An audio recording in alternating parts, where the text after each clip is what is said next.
Esta es el Senado Estatal de California.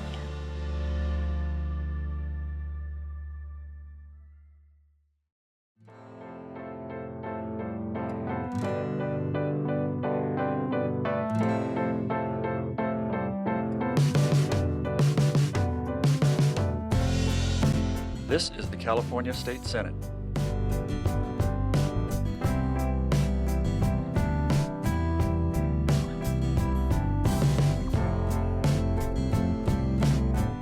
This is the California State Senate.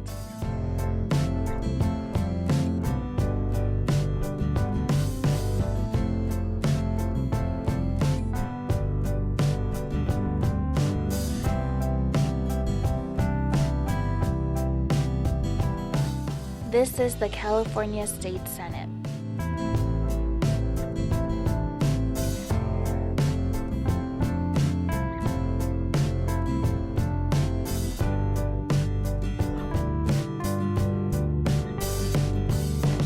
This is the California State Senate.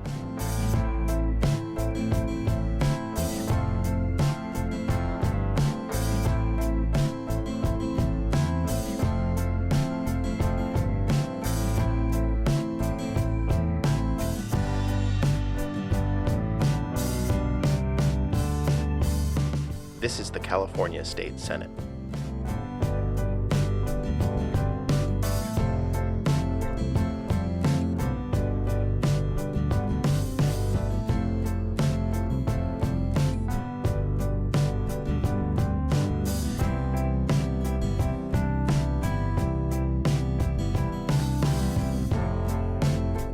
Este es el Senado Estatal de California.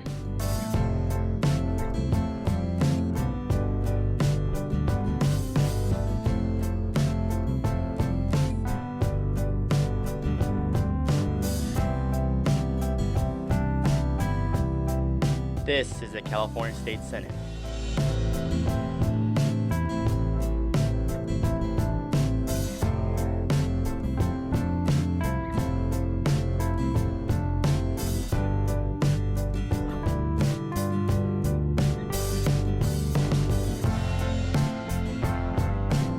This is the California State Senate.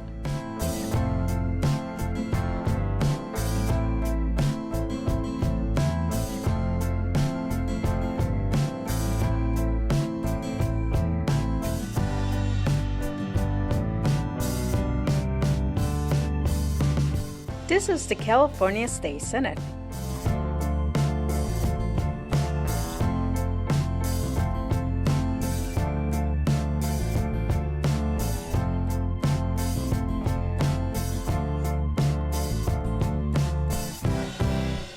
Esta es el Senado Estatal de California.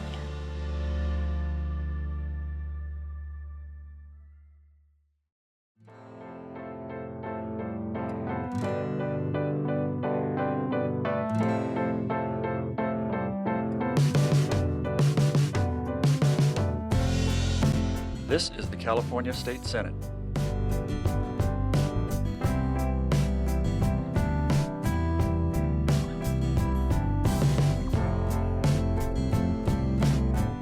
This is the California State Senate.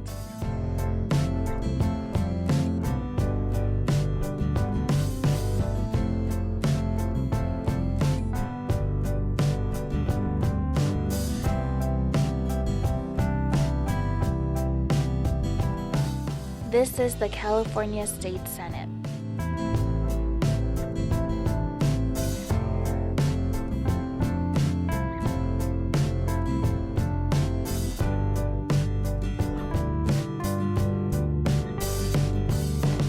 This is the California State Senate.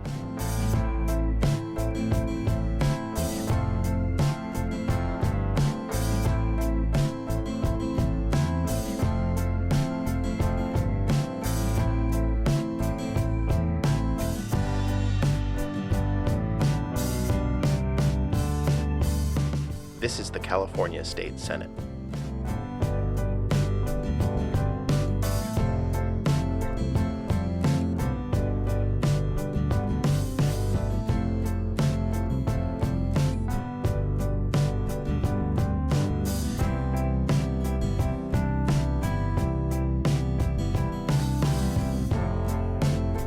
Este es el Senado Estatal de California.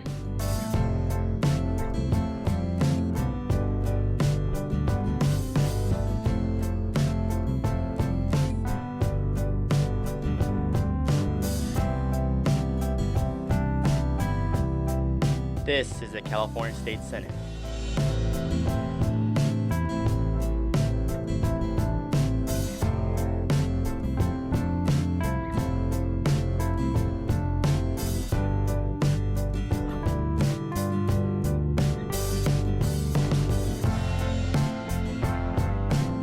This is the California State Senate.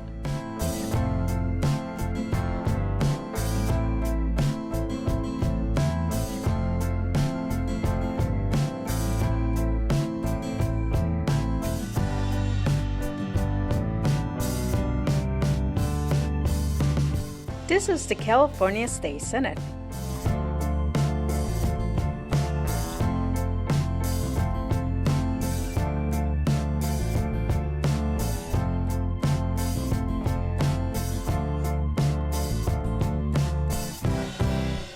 Esta es el Senado Estatal de California.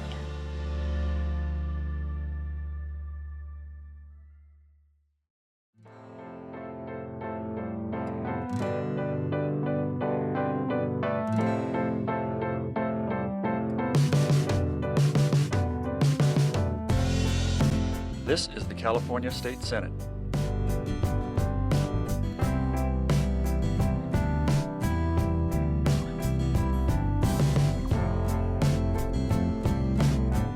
This is the California State Senate.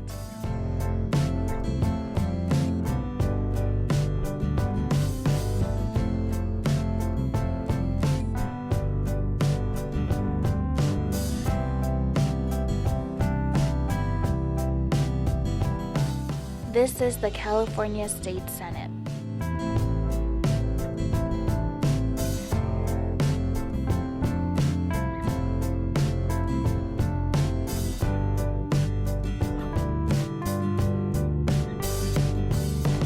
This is the California State Senate.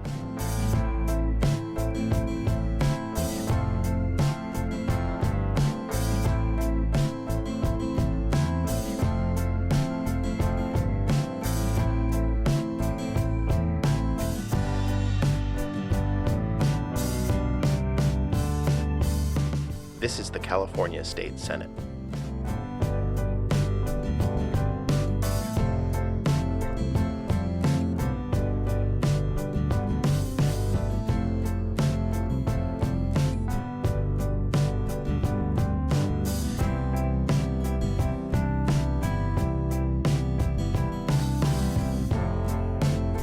Este es el Senado Estatal de California.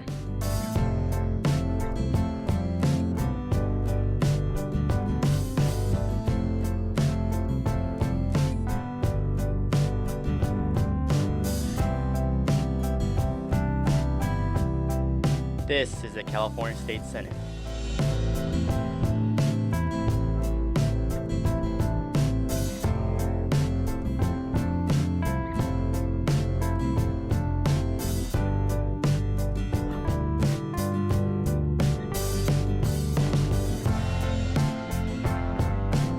This is the California State Senate.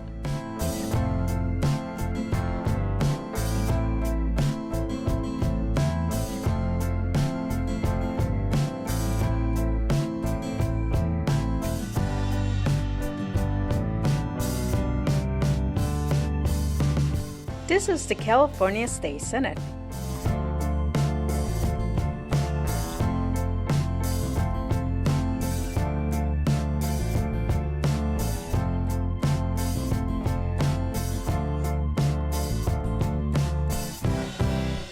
Esta es el Senado Estatal de California.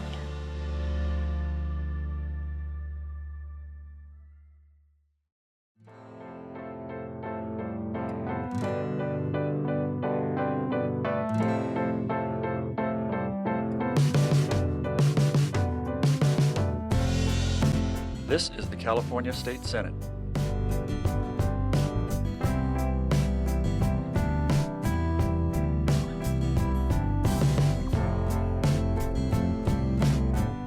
This is the California State Senate.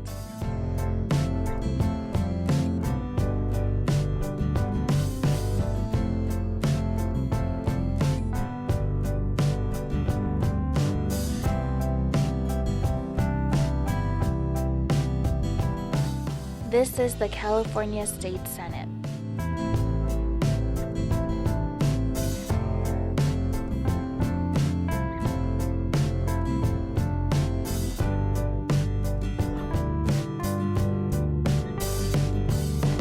This is the California State Senate.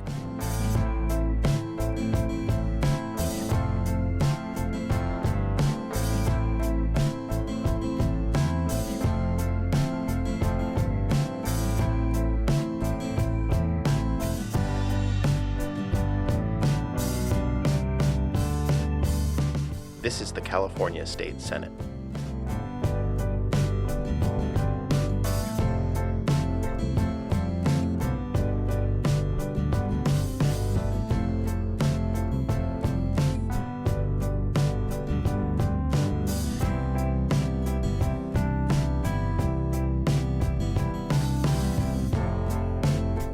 Este es el Senado Estatal de California.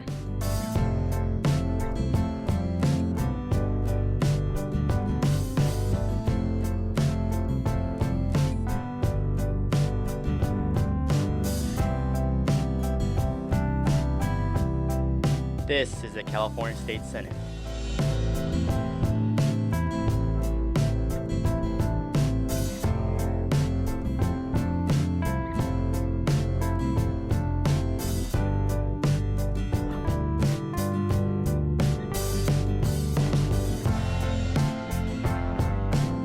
This is the California State Senate.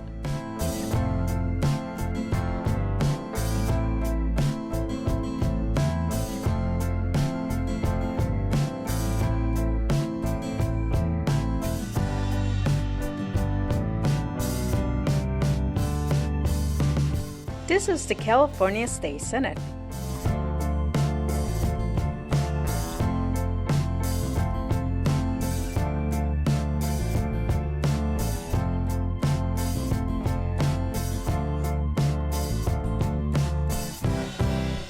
Esta es el Senado Estatal de California.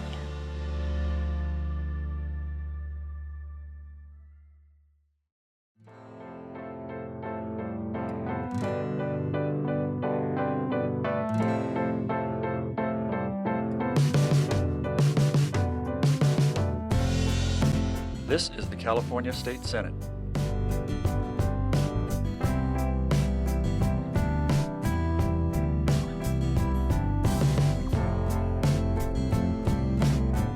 This is the California State Senate.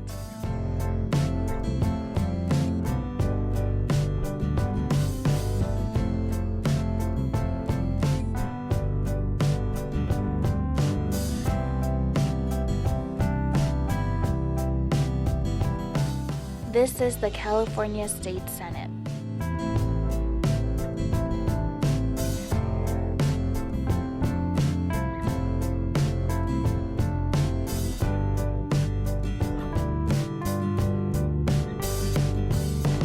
This is the California State Senate.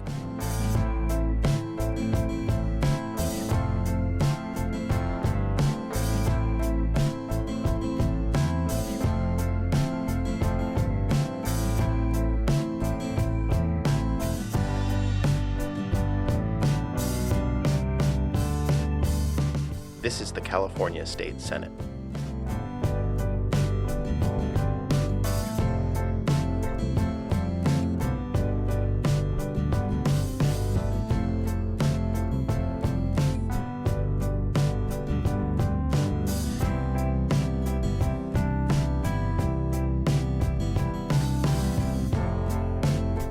Este es el Senado Estatal de California.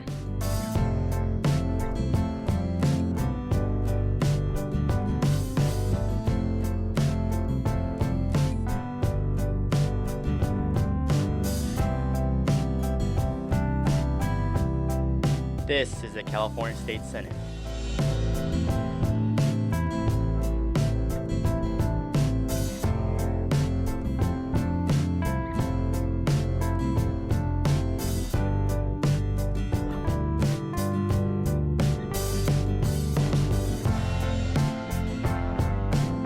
This is the California State Senate.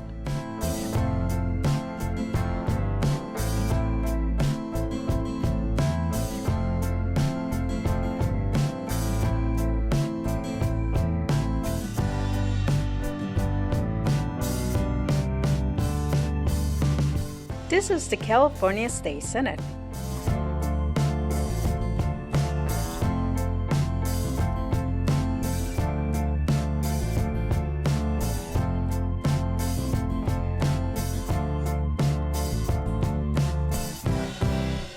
Esta es el Senado Estatal de California.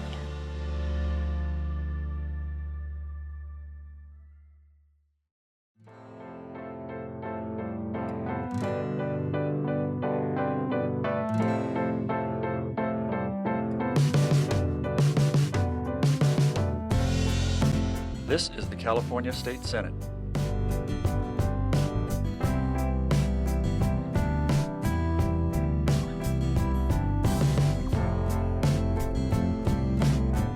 This is the California State Senate.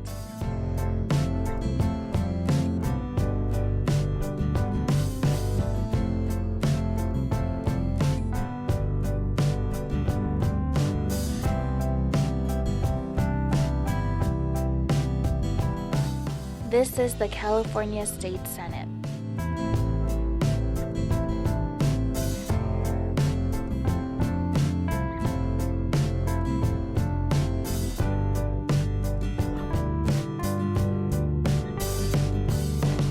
This is the California State Senate.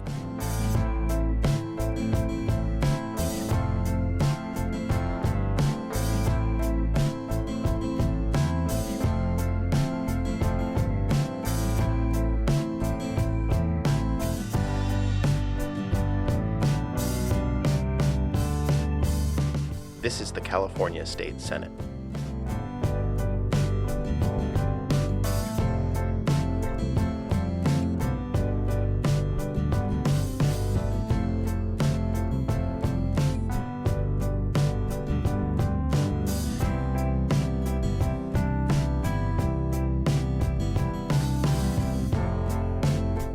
Este es el Senado Estatal de California.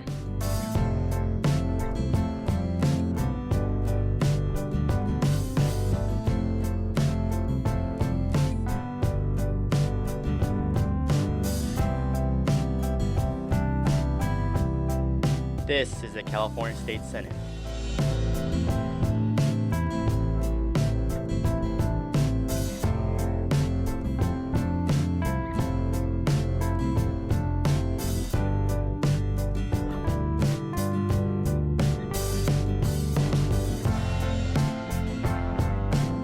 This is the California State Senate.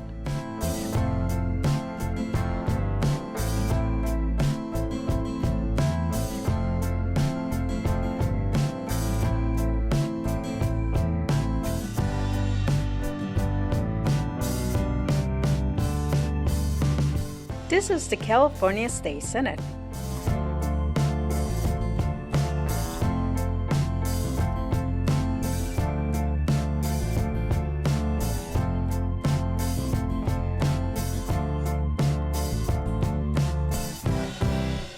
Esta es el Senado Estatal de California.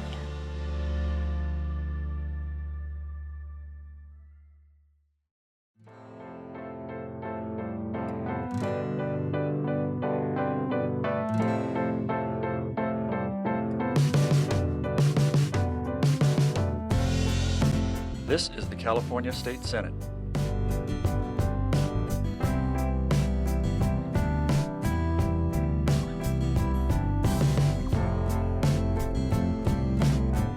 This is the California State Senate.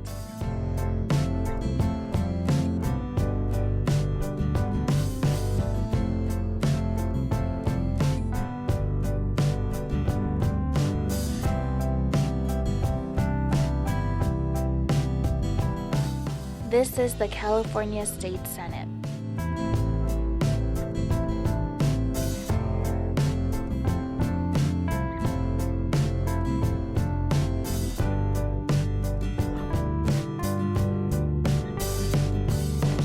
This is the California State Senate.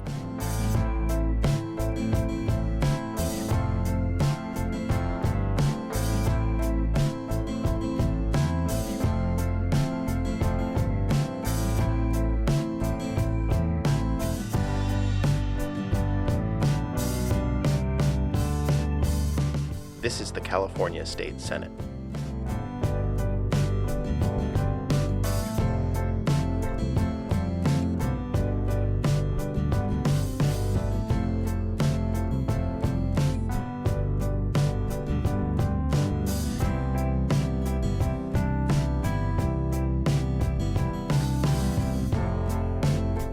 Este es el Senado Estatal de California.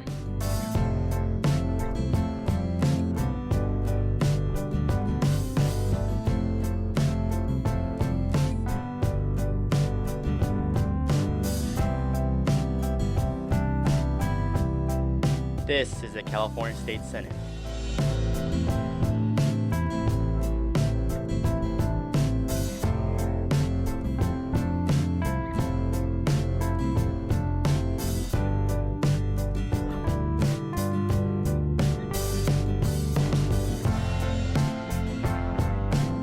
This is the California State Senate.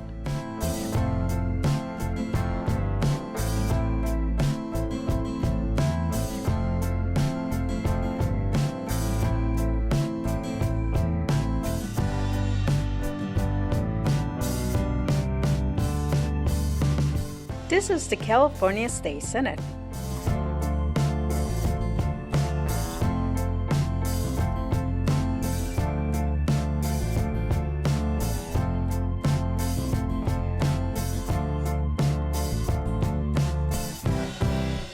Esta es el Senado Estatal de California.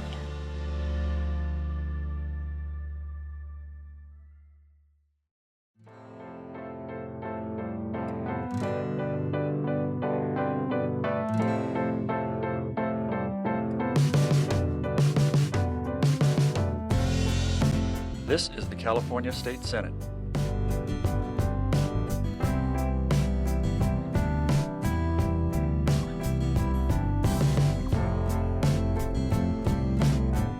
This is the California State Senate.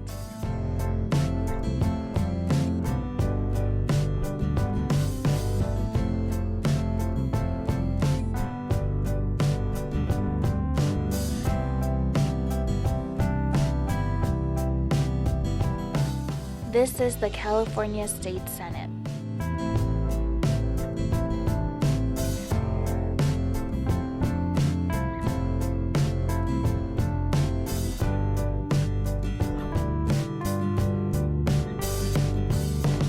This is the California State Senate.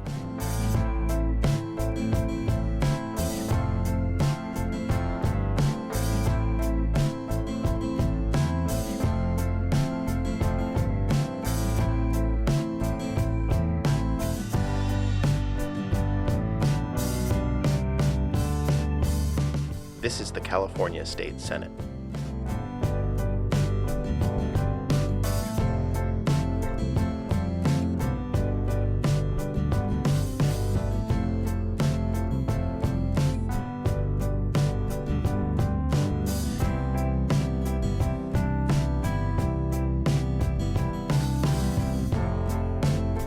Este es el Senado Estatal de California.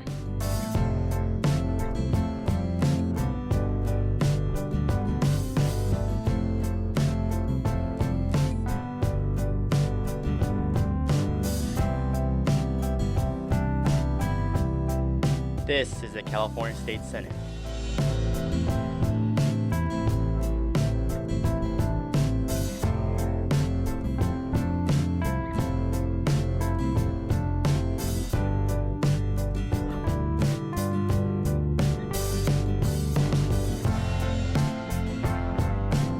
This is the California State Senate.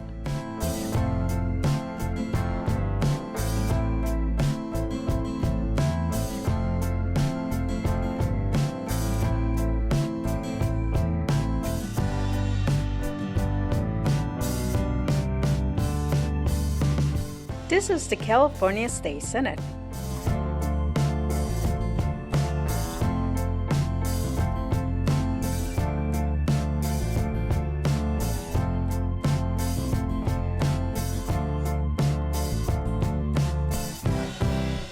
Esta es el Senado Estatal de California.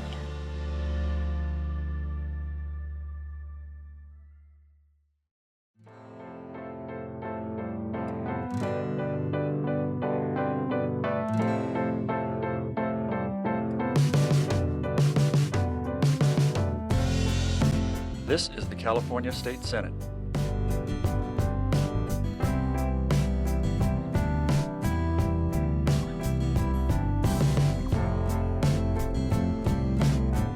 This is the California State Senate.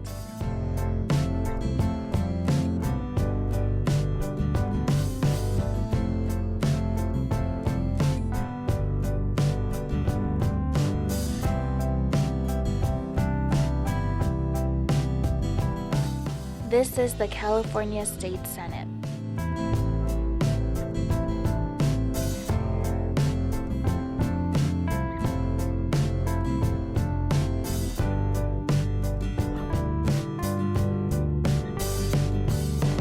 This is the California State Senate.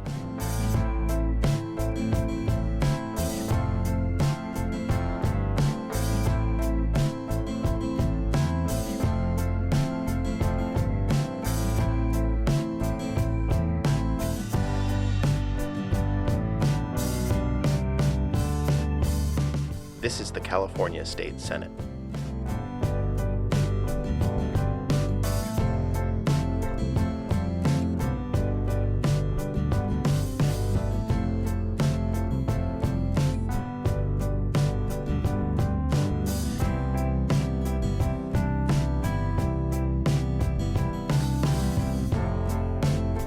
Este es el Senado Estatal de California.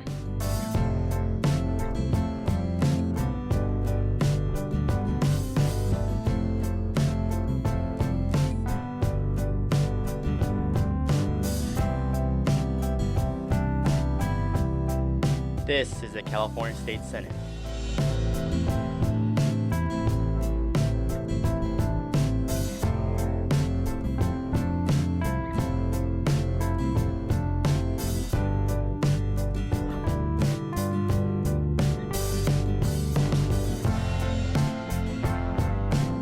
This is the California State Senate.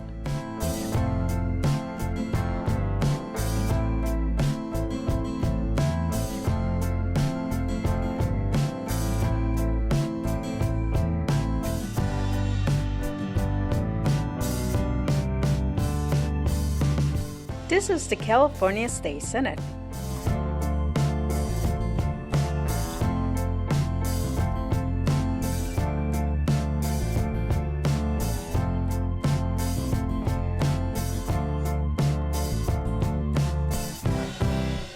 Esta es el Senado Estatal de California.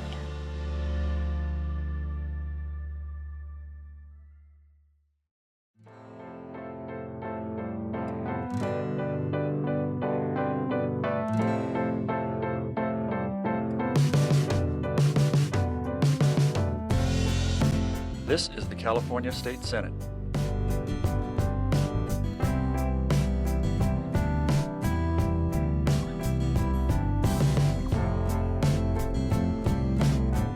This is the California State Senate.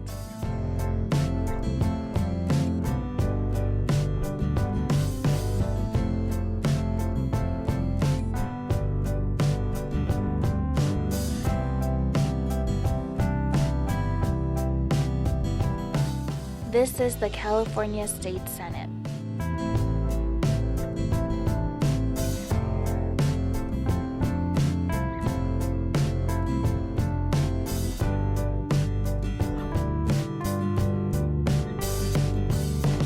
This is the California State Senate.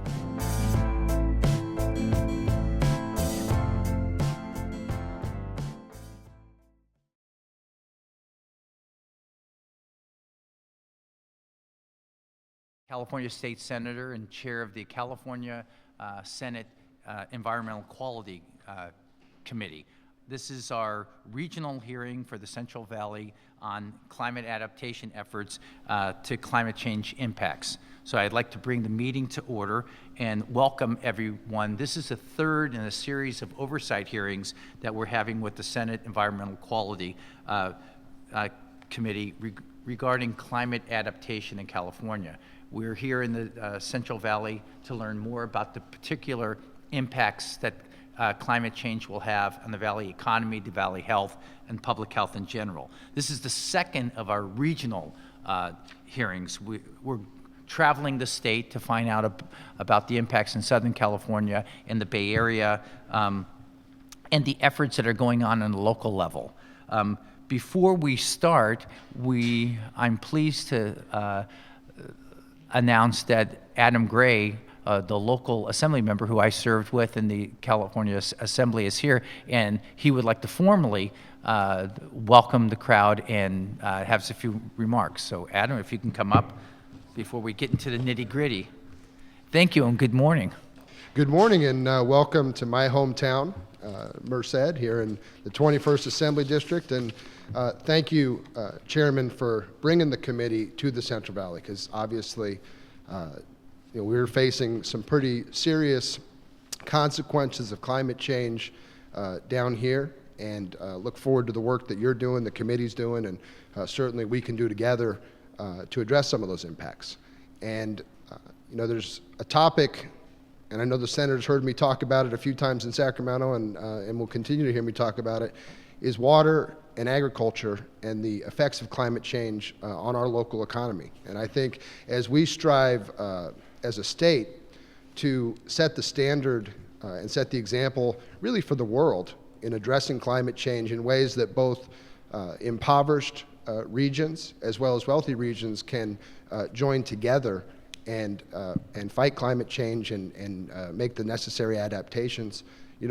Senator, I've introduced this past session AB 1242, which is over in the Senate and currently has some language in it dealing with increasing our water capacity, 25% by 2025 and 50% by 2050. And that's one idea where we can take some of these cap and trade dollars and make some adjustments for regions like this, because I think if we can't all achieve economic success together, addressing climate change is going to be that much more difficult. And again, it's the opportunity to set the example for the world, and I certainly have appreciated your work with this committee and look forward to joining with you and going to enjoy the presentation today. So again, welcome to my hometown. Thank you for being here. It's an important region.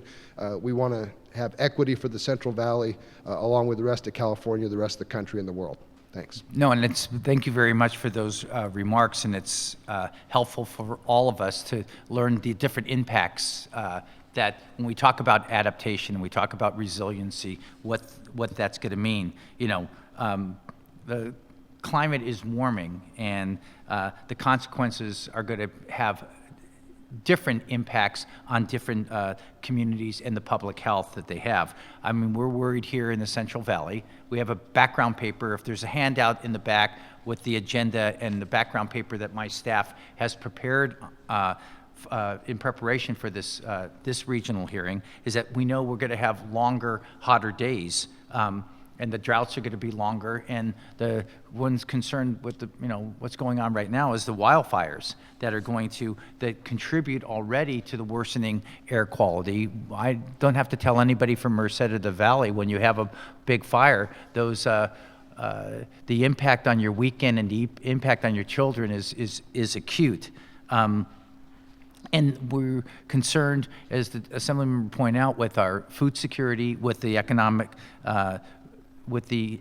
health, and as well as the public health in the area.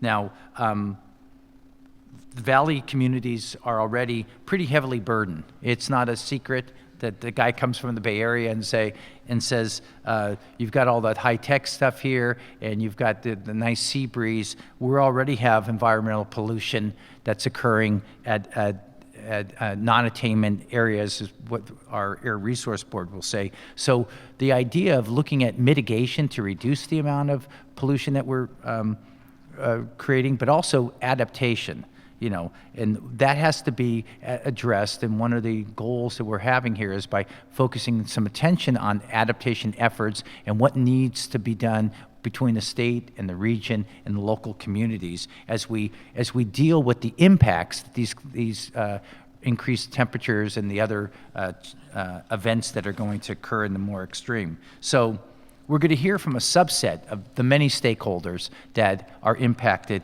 by climate change in the Merced area. And we're going to hear from some UC Merced scientists about climate change impacts and the research that's being done in this community and how we can cooperate, the state, in addressing the resiliency challenges that we have, particularly in agriculture. We'll also have state and regional agency representatives and an overview of the local environmental justice concerns that we understand, and our background paper points out, is that the people who are the poorest, who are already impacted, are going to have a tougher time because they don't have the resources to try to buy an air conditioner or make changes in their home. After that, after our last panel, since it is a public hearing, we encourage remarks from the public at that time, and we'll have a microphone out here.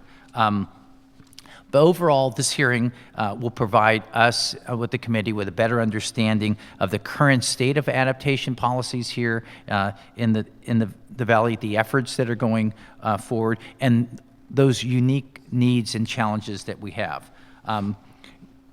As I think people may have taken, this is an ongoing discussion. There's legislation that's before the governor right now, but we're continue to collect information as part of my oversight responsibilities in this area to build a comprehensive and integrated adaptation policy here in California and a model for the rest of the world. So I thank you all for joining us, and our first speaker is going to be Dr. Roger Bayless, who is all set, and he's here at the Sierra Nevada Research. Good morning, Doctor. Good morning. Okay, this is on. Well, on behalf of UC Merced, welcome, and thanks for bringing, Senator Wiskowski, thanks for bringing the hearing to Merced and to the San Joaquin Valley. Thanks for the opportunity to make some comments about climate change impacts and adaptation in this region, and also to share with you some of the things that UC Merced is doing to work toward climate solutions. I have a handout that goes along with these remarks. I don't know if we ran out of copies, but there were some available in the back. You mentioned fire, and I put a photo of fire on the cover because that has really, I think, brought climate warming to people's attention this year in the region, as it has health effects, and we see the impacts on our ecosystems, and it has water impacts down the road. And so if people say, well, was this fire caused by climate change? We have to think statistically, because, I mean, how many people follow the San Francisco Giants and think about there are some home run hitters that maybe hit more home runs because of steroids, but you can't attach any specific home run to those steroids. So that's I think, some part of the concept that I want to get to with climate communications as we go forward. So in terms of scientific overview, as the Earth's temperature increases, we see corresponding increases here in the Central Valleys, nighttime, maximum daytime, and average temperatures over the annual cycle, and that does affect crops, air pollution, worker productivity, electricity demand, and many other aspects of our lives, ecosystems, and economy. Increases in temperature and shifts in precipitation together affect water storage, and I'm thinking of storage with a capital S here, which includes our snowpack, our soil water in the mountains, our dams, our groundwater in the Central Valley. Together, these affect the interannual availability of water for agriculture, cities.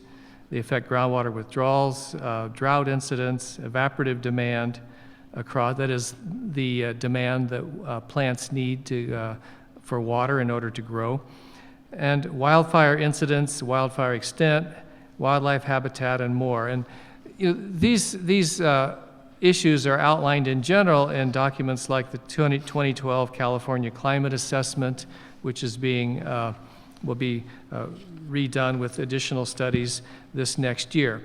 So I think people have had exposure and are aware of the issues.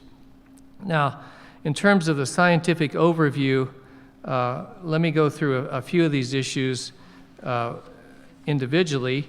In terms of heat, of course, extreme heat days in succession affect outdoor workers, public health impacts on air quality, food production, and so forth.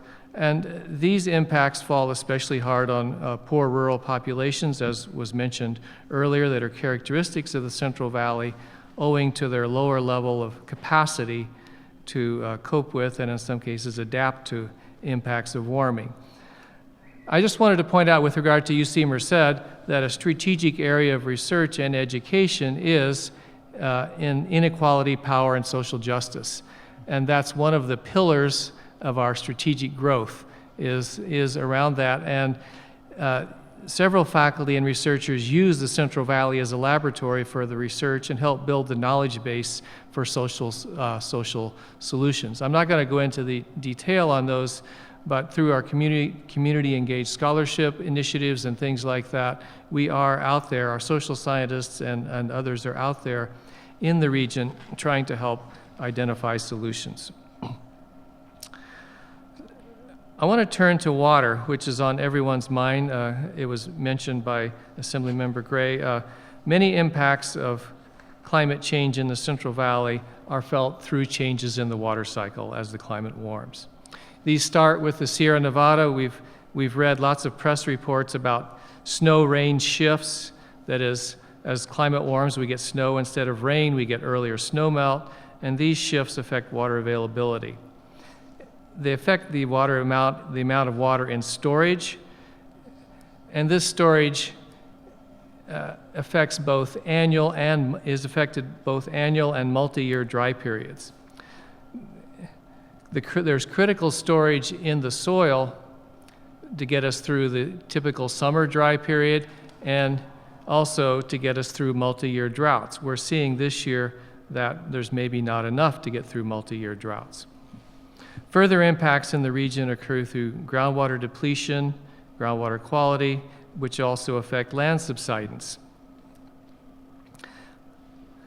Several SNRI faculty, SNRI, the Sierra Nevada Research Institute, and researchers at UC Merced focus on hydrology, climate, and water resources challenges in the Sierra Nevada and Central Valley. In particular, our approach is to emphasize measurements, the critical importance of measurements and data as the foundation for systems understanding and thus prediction. We see lots of models without data. We see lots of predictions without data. When we founded SNRI, we had a group of people, I think, that really focused on bringing data and measurements to our water challenges. Professor, if I may ask, if we buy into the fact that there's going to be more rainfall and it's going to be potentially coming in massive amounts where the risk of floodings is acute, and we're not going to have as much snowfall. One is the predictive data that we're going to, or predictability about that, but isn't another element if we're in the field of resiliency, is how do we build our structures? If our old dams are such that they're designed to collect the snowpack, maybe the new water storage should be a smaller, nimble flood control vehicle or reservoir versus the traditional larger capacity dams. Exactly. We need to think very broadly in terms of storage. Storage is the key to water security. California has one of the most secure water supplies in the world for a semi-arid region, and we're vulnerable to climate change. So storage, multi-year storage, as we've seen, as well as seasonal storage, is key to providing to meeting the demands of water users, and doing things like enhancing recharge during groundwater recharge during large flow events can get us more use of groundwater storage. That's being studied by the state and by UC researchers, and it's being implemented in a few places. There may be a need to raise the level of certain dams, given the trade-offs there. We need to look at ways we can enhance the snowpack and soil water storage in the mountains through watershed management. So once we get the data and we know what the event's going to look like, what the increased rainfall could be in Merced versus Fresno versus the Bay Area, then we need that cooperation, or the engineering cooperation, to get the water so that it does recharge or is saved. Yeah, right? well, as you know, much of our precipitation in the Sierra Nevada and California comes through these atmospheric rivers. 2 to 4 of these big events per year. And these big events may be getting bigger and less frequent, so we need to be prepared for something other than what we've had in the past. Thank you. Go ahead. Please continue. I wanted to give an example of some of our water work. One example is the multidisciplinary water and ecosystem research at the Southern Sierra Critical Zone Observatory. This is, 4 SNRI faculty form the core leadership of this multi-million-dollar program, which engages tens of other researchers from the UC system and other campuses and other organizations around the world. We began that initiative in 2007. It's supported by the U.S. National Science Foundation with leveraged funds from many other sources. The researchers affiliated with the Critical Zone Observatory have established quantitative links between precipitation patterns, temperature, subsurface water storage, ecosystem health in the forests. And I give a little diagram showing that we do cover an elevation gradient going from the oak savanna up through the mixed conifer and the subalpine forest, and we have actual data on the level of stress in these and what's causing the stress in these elevations that we're publishing and sharing with resource managers. So the quantitative prediction capabilities that these researchers have developed provide a more solid foundation for both water and forest management. Another example is the recently established UC Water Security and Sustainability Research Initiative. 3 faculty here at SNRI plus 3 faculty from other UC campuses formed the leadership of this multi-million-dollar multi-campus initiative. It has base support from the UC Office of the President for at least the next 4 years. UC Water is developing innovative quantitative accounting and analysis methods, introducing modern water information into California's aging infrastructure. Here on a diagram I attached to this slide shows that a triangle labeled water security. For water security, we think of needing infrastructure like dams and aqueducts, but also we need green infrastructure like healthy watersheds. We need institutions that are flexible and nimble enough to exchange water, sell water, and so forth. And the state is working on both of those. But the foundation for this is really better water information. We're operating many of our water facilities in this state with technology that's 50 to 100 years old, and we can do better. How about, some of our water districts have sprung up by, disputes with the Hatfields and McCoys, or just a history, and there's really not a correlation between watersheds and a cohesive, water district, water usage operation. Is there some, as we look at adaptation policy, do you have any ideas of how we can work well with others? Well, I believe both the state water plan and the governor's water action plan focus on the integrated regional water management approach.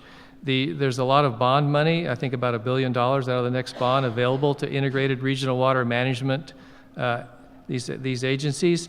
That's the hope to encourage, that's one hope, to encourage cooperation through incentives.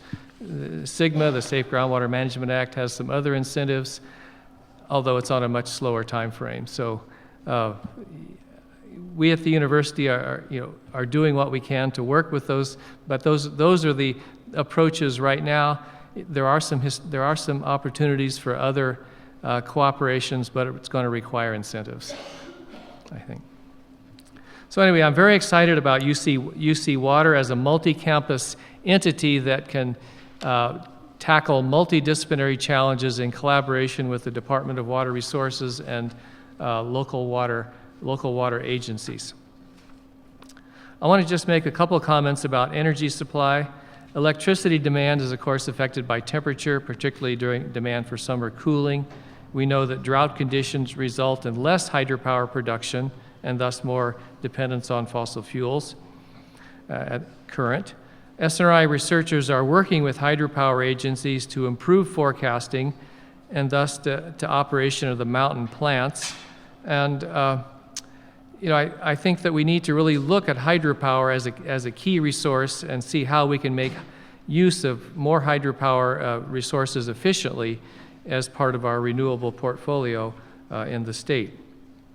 Also on energy supply, the Central Valley has tremendous potential for production of renewable energy. UC Merced is committed to become carbon neutral on our campus by 2025. That's aligned with UC President Napolitano's goal of carbon neutrality by that same date for UC as a whole. And I've said at some of these meetings that, hey, UC Merced has land, we have sun, we can produce electricity for the rest of UC if you'll just make the investments here. UC efforts are aimed at developing, UC research efforts are aimed at developing technology and approaches for the Central Valley as a whole to become carbon neutral. We have a vigorous research program around biomass energy. I mentioned UC Solar. UC Solar is another one of these multi-campus initiatives that's centered at UC Merced that is developing better technology. And the Central Valley, of course, has the potential for biomass energy to start replacing some of the natural gas with more renewable fuels. And for UC, and I think for the state as a whole, that's the crux issue for becoming more carbon neutral, is to find substitutes for natural gas. And you're thinking, at least for the Central Valley, you're thinking wood products from the forest as well as non-essential agricultural products or non-food products, because there's always that debate between taking, corn out of the food chain and making energy out of it versus some other byproducts. I'm thinking first of course, the low-hanging fruit is landfill gas and biomass that gets brought to landfills. There are other ag residues, not enough to offset a significant part of the demand. But can you envision a sustainable forest where you can harvest timber for economic value, use the waste to create either biogas or electricity, and have a biochar that can help sequester carbon? I think we have to think big on these things. I can think about it. I don't know if there's 40 others or 20 other senators that can think it, but that's... We need demonstration projects. The problem is the supply curve gets really steep when you start using wood products for biogas. Mm-hmm. It goes up by about a factor of 10 above what anybody's signing contracts for now for gas. Ecosystems. Ecosystem health and the ability of forests, grasslands, riparian areas to yield ecosystem services is affected by climate change. By ecosystem services, I think we think of anything from recreation to timber to water and so forth, aesthetic values. So drought stress, tree mortality, high intensity wildfires have been in the news. They're very apparent in the Sierra Nevada right now, as are the associated effects on other ecosystem services, such as lack of runoff. Many SNRI researchers are engaged in research that builds the knowledge base for better ecosystem management. Those include climate wildfire links and predictions. Wildfires heavily correlated with temperature, climate. Shifts in ecosystem species as the climate warms is another research area, and verification. We've developed tools to verify the water implications of forest management, which should be helpful in attracting more investment to watershed management. On climate communications, critical importance. We talk a lot about the technology and science, but if we don't bring the public along through effective climate communications, we're not going to get the support needed for either legislation or solutions. In the Central Valley and across the American public, there's a sizable political divide that we know about on the issue of global warming, and it's grown over the past decade. There is, however, evidence that climate change acceptance and support for adaptation, for investments by water agencies, by state and others, improves through mechanism explaining, or through good messaging and good framing, and it needs to come from a trusted source. UC Merced Center for Climate Communications conducts and promotes research on communicating climate issues, including both climate variability and adaptation, as well as climate change. So the center has both a research component, bridging cognitive science and as well as natural science, and works with stakeholders to develop better ways to think and talk about climate issues. So what's a WICT problem? Because I think there was a lot of pushback. The state developed a policy, set up a fee of $150 to try to have residents pay for management of the forest fires. And there was, I know in my district, but there was other districts that are closer to the foothills that people were screaming about that. A couple of forest fires later, and a couple of houses that are destroyed because they had growth right next to the house, sort of has cooled the email onslaught. But that's difficult. You don't want to have people die or property destroyed before we all get it. Yeah, I think that's a good example of the need for effective communications. Across UC, we've been involved with the Forest Service on improving their communications around forest management, and I think there's some good lessons there. We've seen water agencies, not necessarily here in the valley, but other places, if they can get everybody on their staff, can you envision the impact on the community if everybody in that agency is climate literate? I once asked DWR, I said, can you imagine if everybody in your agency was climate literate? And they said, geez, they would take us 10 years to do that. We have so many people. No, and the same holds true on the other side of the ledger. I mean, I know that there are some people who identify as environmentalists that will start crying if you think that you would cut down one tree in the forest trying to thin out the it goes fuel. Both ways. The fuel. Yeah. And even when you try to explain to them that naturally forest fires would occur every 7 years, what it was, there was a natural thinning. It's hard to get them to stop crying. No, not to get them to realize that there's a balance. Yeah, I don't think there's a single segment that wouldn't benefit from climate communications, better climate communications. Yeah. Thank you. Yeah. Turn to just a few challenges and successes in coordinating adaptation efforts among academic, federal, state partners, and how the state might be helpful in supporting and improving these efforts. The current multi-year drought and the rise in high-intensity wildfire highlight that the Sierra Nevada may be at a tipping point with respect to water and temperature effects on ecosystems. By a tipping effect, think of the, people remember the 2007, 2008 financial crisis that was hit this region hard. By tipping point, I mean, so everything was fine, there were lots of loans going out, we're growing more trees in our forest. All of a sudden, interest rates reached a certain level and defaults started going, which put banks in trouble, which put a few firms out of business. We've reached a temperature threshold where we can't sustain the number of trees in the forest. Mm-hmm. It's a tipping point. And on the natural, we have the drought, so many of the trees have died. So those trees are eliminated. Are other species coming in that may not be healthy for the forest, or how do? You can go up in the forest and see areas that burned 10 years ago, and you've got white thorn growing. It was mixed conifer that burned. Mm-hmm. So yeah, you get different species coming back in some areas, and we don't have a good knowledge base on that. The Forest Service, I think, is doing some really good work, as is some of my UC colleagues in the Center for Forestry at Cal Berkeley. But yeah, we're expecting species shifts after some of these wildfires. Because we know that as the elevation changes, usually there's a corresponding temperature change, right? So you get the different mix. Yeah. Okay.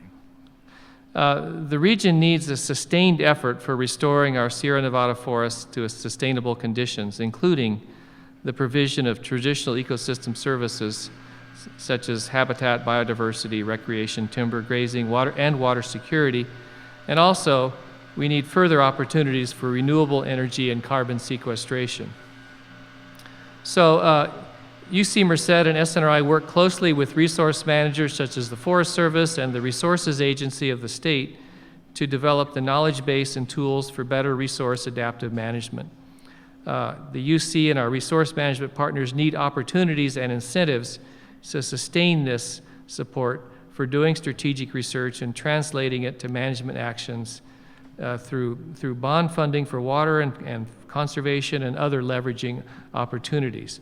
That is, through some of these initiatives like UC Water and others, we're trying to make UC central to climate solutions here in the state, because we think we can develop the knowledge base and the technology that will help the state. Challenges and successes in coordinating adaptation efforts. Yeah, another one. The region and the state in the whole would benefit from an accurate, transparent, timely water resources accounting system to support decision making. This needs to extend from the Sierra Nevada headwaters, including snow and soil moisture. If you ask somebody, anyone, on a typical year, how much snow is out there in the mountains, they can tell you how much snow is in a certain meadow, but they can't tell you how much snow is in the mountains. If you ask somebody how much water is being extracted from our groundwater basins, they can give you an estimate based on models, but we don't have data. And doesn't that include coordination with the federal government also? Because the Army Corps of Engineers controls the releases, right, for flood. I mean, they're the protectors of flood control, right? They would benefit, and they need to be educated on that too. Yeah, there are colleagues in the Army Corps of Engineers that would love to invest in better water information systems, and there are others that still point to the rule curves that are given to them by Congress, and you don't need any better information to use those rule curves. Okay. Can you imagine operating things by data instead of a rule curve from Congress? Well, you can imagine if you're having one of these Pineapple Expresses and somebody's able to calculate that it's going to end in an hour versus we just think it's going to keep filling up. And if you had that type of data that could be shared across a region.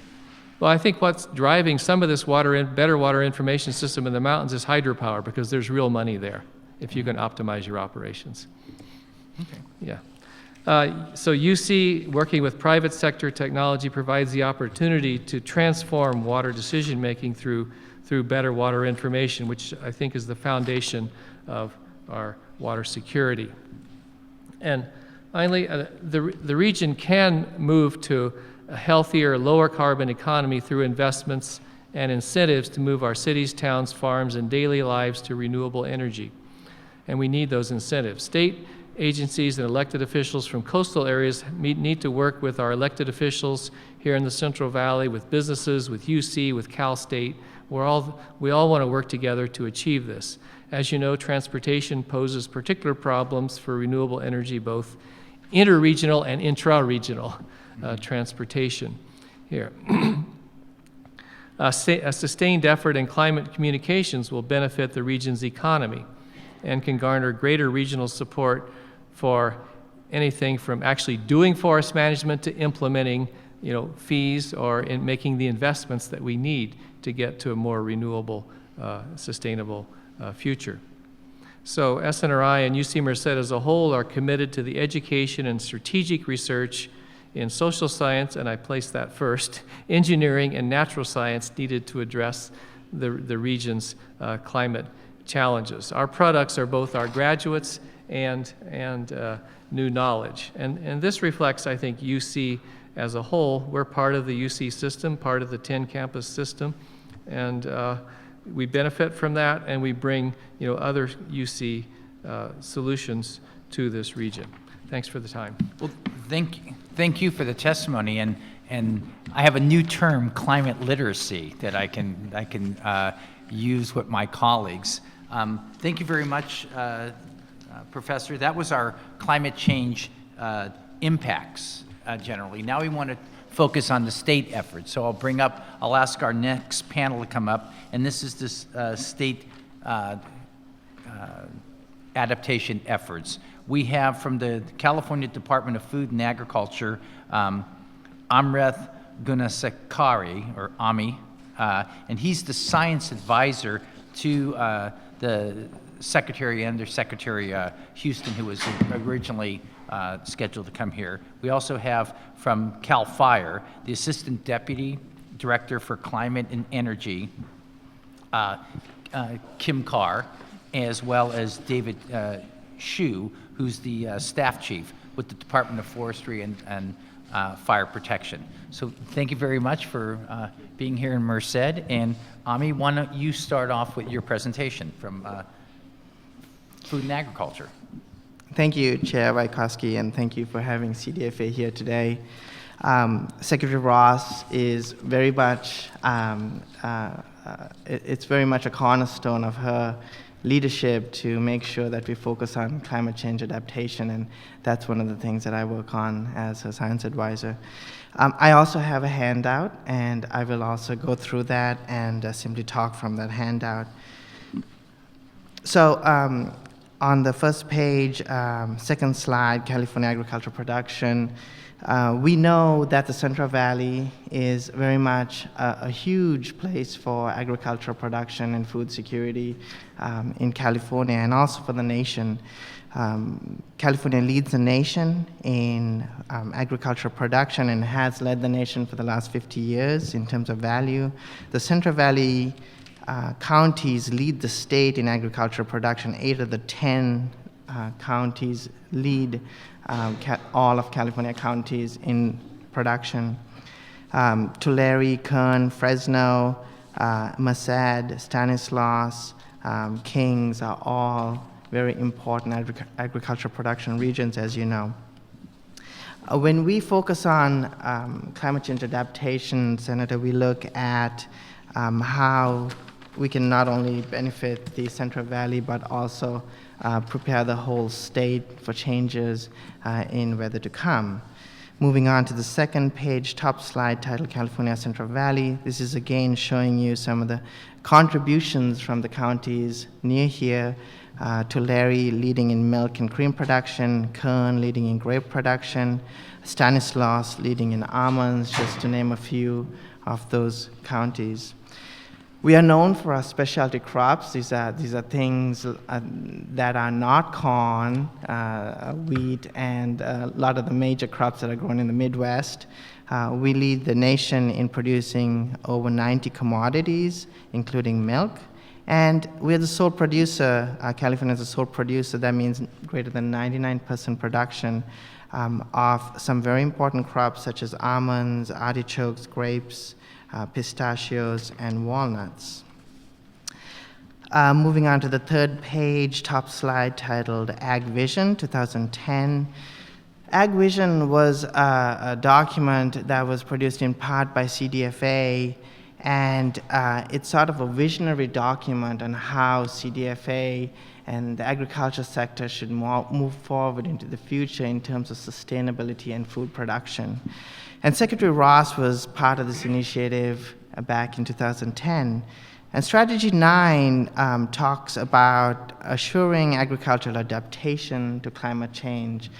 And I will read a quote from that strategy, and it says, "Assure that all sectors of California agriculture can adapt to the most likely climate-related changes in seasonal weather, water supply, pests and disease, and other factors affecting agricultural production." So back in 2010, pretty visionary statements made to have the department and the agriculture sector start to think about climate change adaptation. Part of our background paper talks about, at the very beginning, says that if we get, 2% increase in temperature, that could translate to a 15% reduction in crop yields.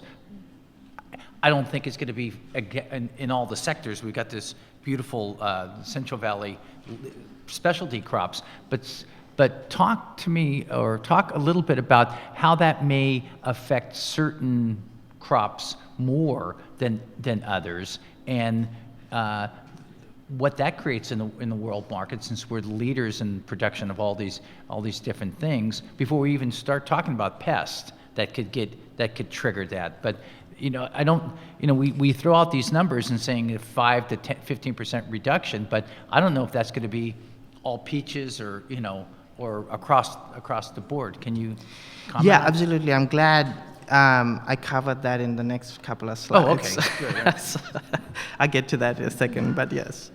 In 2012, I want to just tap quickly on a study done by Dr. Louis Jackson. That's this bottom slide on page 3. And what Dr. Jackson wanted to know, at least in Yolo County with their farmers, is where does climate change and climate change adaptation fall on your list of concerns? And so she did this survey, and thankfully it wasn't at the bottom of the list. Climate change in terms of drought and flooding sort of ended up in the middle of the grower concerns. What came to the top was regulations and groundwater and water needs.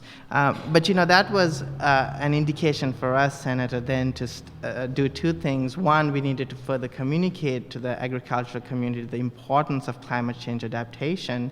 And also, how do we go about setting a path on where CDFA can work to identify strategies that can help the growers in terms of climate change adaptation. And I'll get to your slide, I'll get to your question in 3 slides. But following that, in 2012, Secretary Ross set up the Climate Change Consortium.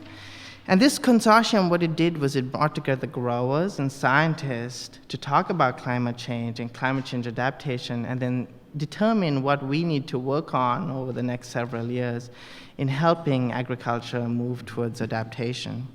And just quickly on the bottom slide titled Climate Change Consortium Participants, this is a 21-member panel that was brought together in 2012, and it included growers, scientists, and also other agricultural service assistance members, such as the members from the California Resource Conservation District and the Local Government Commission.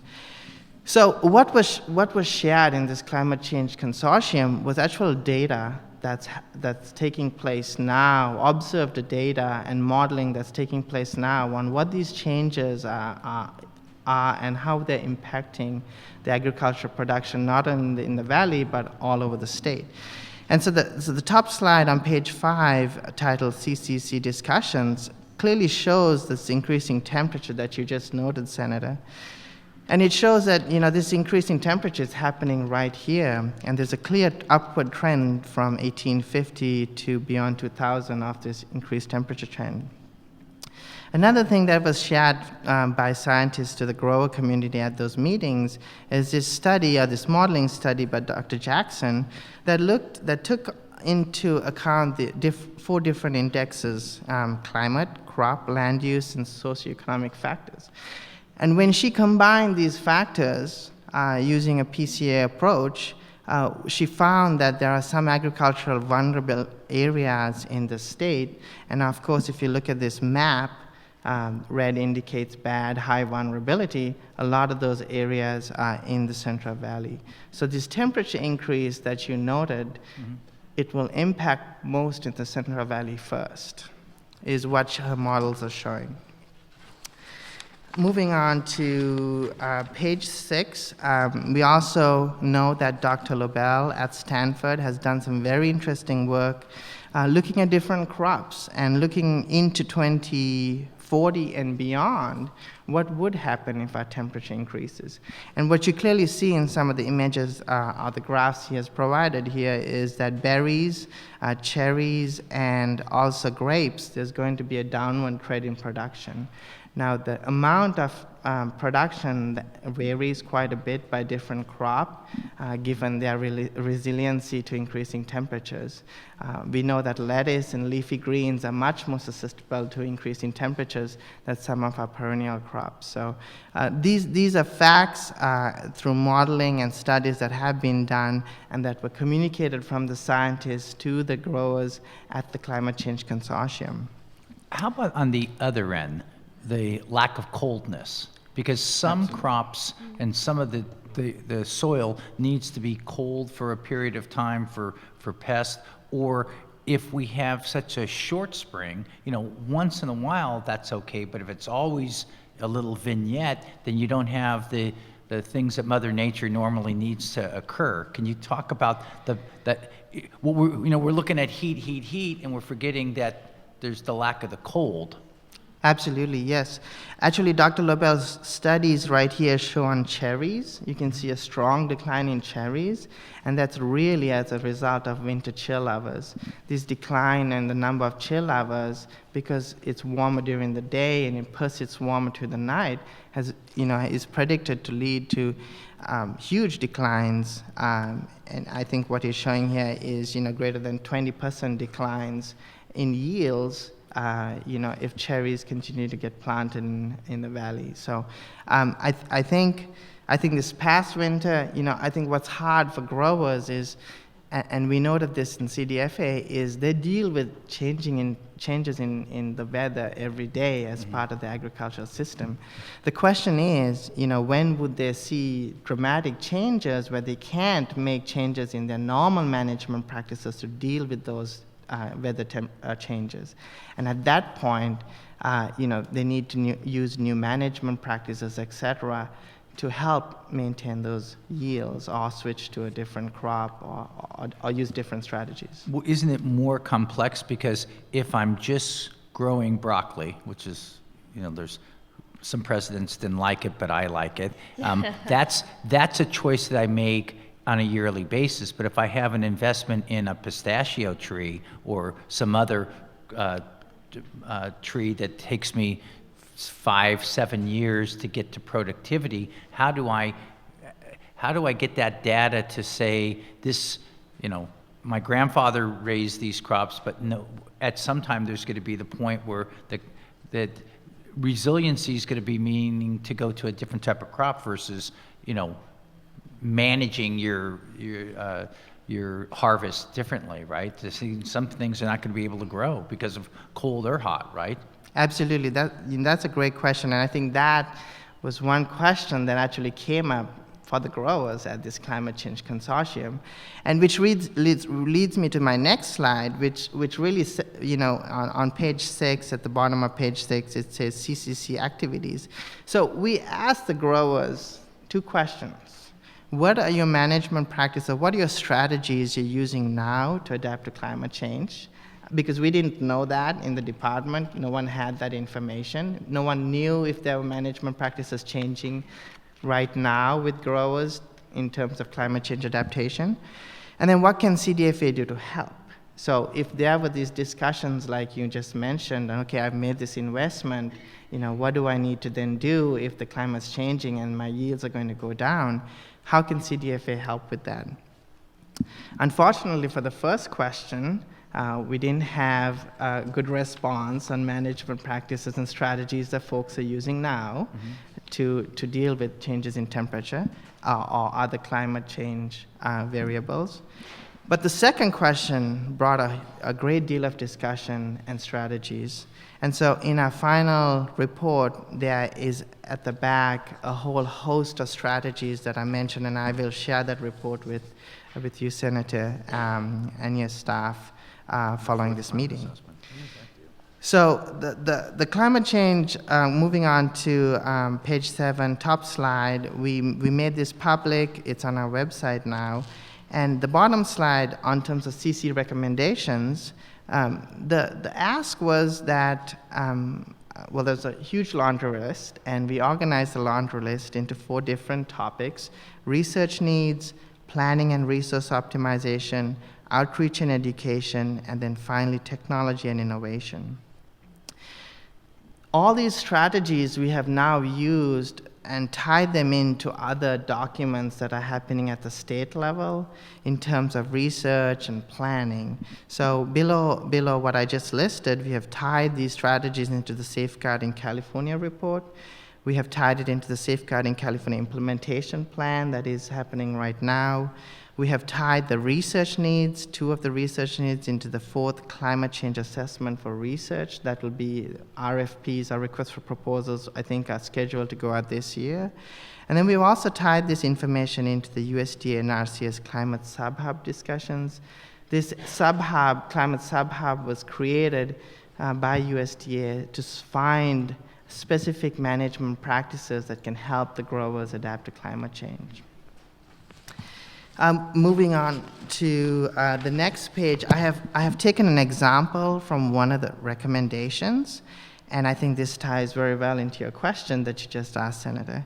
And that is, looking at, the ask was to look at the economic and environmental studies of the cost, benefit, and risks of crop relocation, including infrastructure considerations, and also looking at where under future climate conditions, considering soil type, topography, water availability, and potential hazards, where would be a good place to place additional crops. So we don't have a special research fund at CDFA for climate change adaptation, and so what we have worked this into is the 4th climate change assessment for research. And that is a research plan, a comprehensive research plan led by the Resources Agency that asks the different agencies to put forth, what is on their top list of sort of things that you want to get the research done for. And so that's one of the things that CDFA put in as a request. Moving on to the next slide on page 8, here's another example that we have worked on. It talked about water efficient irrigation technology and implementation of that. This ties really well into the state water efficiency and enhancement program that we currently have. We've received greenhouse gas reduction funds to incentivize efficient irrigation systems on farms that save water and reduce greenhouse gases. Moving on to page 9, top slide titled Greenhouse Gas Reductions and Mitigation. We have some other mitigation activities going on that also tie into adaptation. Right, the dual That's benefits. right. That's right, dual benefits. And so this is on our Dairy Digester Research and Development Program. Here we're incentivizing the construction of digesters on dairy operations to capture the methane that would come otherwise out of their lagoon and go into the atmosphere and be a greenhouse gas, and use that to create electricity that's either used on the farm or as part of the grid. And so we also have a little money from that part as research to get some research needs fulfilled as well. Moving on to the next slide titled Next Steps for CDFA. So we continue to evaluate where we can look at RFPs and tie in some of the research needs. There is a huge research gap that exists right now for climate change adaptation in agriculture in California. We are working closely with interagency coordination. We're part of the CAT research plan update, and as I mentioned, the Safeguarding California plan. We make sure to be part of the conferences on climate change adaptation. We see ourselves as a hub for information, not only for growers, but for other states and nations that might look to see what folks are doing in climate change adaptation in agriculture. Things like, can we create a database for growers where they can come in there and see what management practices have worked elsewhere in the world that could potentially help with adaptation here to ensure food security and yields. We are integrating with other programs. We have the new Office of Environmental Farming and Innovation that has our greenhouse gas programs as part of that and our climate change work. And then we continue to work with scientists at the universities. You'll hear from Dr. Pathak later, but as you know, he was one of the first UC Extension folks that were assigned to focus on climate change and climate change adaptation, so we're very excited about that. And then finally, the last slide for next steps. As I mentioned, we are really trying to provide state assistance through this fourth climate change assistant research, assessment for research. You know, what we see, Senator, is that this research component is really critical. That ties back into the management practices for adaptation and mitigation, and then that then ties back into the need for incentives. Dr. Roger Bales talked about demonstration projects and how important those are. And we have kind of worked through this effort through our state water efficiency and enhancement program. So thank you, and happy to take some questions. Thank you. For members of the public who probably would not know this, our first oversight hearing in Sacramento had your boss, the Secretary of Agriculture, the Secretary of Natural Resources, Secretary of Environmental Protection, and the Secretary of Health and Human Services. So there were 4 secretaries. And it seems as though that the Natural Resource Agency has taken the lead, or EPA, and they were doing, the state agencies were talking and sharing information on climate adaptation and climate change. The challenge that we had was the vertical integration with the regions and the local levels, and you know, the city council that wants to do the right thing but doesn't have the information. So the commitment that Ag has with the UC and with sharing that data and that information is helpful. Thank you. Thank you. Let's go to our next panelist. CAL FIRE, let's hear from you guys. Thank you for coming. Good afternoon. Thank you for inviting us today. My name's Kim Carr, and I'm the Assistant Deputy Director for Climate and Energy with CAL FIRE. And this is a relatively new position, so the agency is definitely stepping up as far as looking more closely at climate issues. And really, I feel like almost everything we're doing now has a climate adaptation framework to it. And then the energy portion of my project, of my position, is really about, as we're needing to reduce the fuels in the forest, what do we do with them? So the energy part is bioenergy, of course, and then there's some manufacturing opportunities as well. So I just wanted to start out, I actually drove down today from Tahoe and through Amador, Calaveras County, and just to see the butte impacts is really pretty startling. But being in a CAL FIRE truck, you're very popular. I got a lot of honks and waves. But I mean, you see the burned out forest, and then as you go further down in elevation, the dryness of the landscape, the low reservoirs, and then into the valley with the poor air quality, and it's all connected, right? And I think that a lot of our work needs to be done linking our large populations in the Central Valley and along the coast, and linking that to our headwaters and our forested areas in the state. And just this year, the Sierra Nevada passed 1 million acres burned. So, I mean, obviously, more acres are being burned. There's more ignitions, so there's more resources having to be put into putting out the ignitions, and then it's all burning at higher severity. So with higher severity, you have higher levels of greenhouse gas emissions and just a much larger impact on the landscape. You get the moonscape effect where you can't infiltrate water. It's really difficult to grow trees back. You get the shrub effect, and then you lose your forest overall. So the trajectory is not looking good, and we all know that. We can carry on about that a long time. Here in the Southern Sierra, tree mortality is a really big issue. So last year, looking at the Southern Sierra, in one location, over a couple counties, about 2 million trees were dying in the particular area. 1 year later, it's nearly 13 million. Wow. So with the drought stress, you have some tree species just dying because of the lack of moisture, and then some dying because beetles, certain species of beetles, are really populating rapidly, and it's amazing how quickly they can take over acreage. So another thing is just snowpack. You probably heard last week the study came out, 500-year low as far as snowpack in the Sierra Nevada. And the Sierra provides 60% plus of our water for the state, so it's really significant. A lot of Central Valley's water flows down from the mountains. So a big part of this, I think CAL FIRE, our partners, our land managers, we're really focused on fuels reduction and thinning. I think it's our only way out of the jam we're in. And historically, and I know David's going to talk about this, but historically, our forests have not been as dense. There's been more diversity as far as age and species of trees. There's been far more health and resiliency.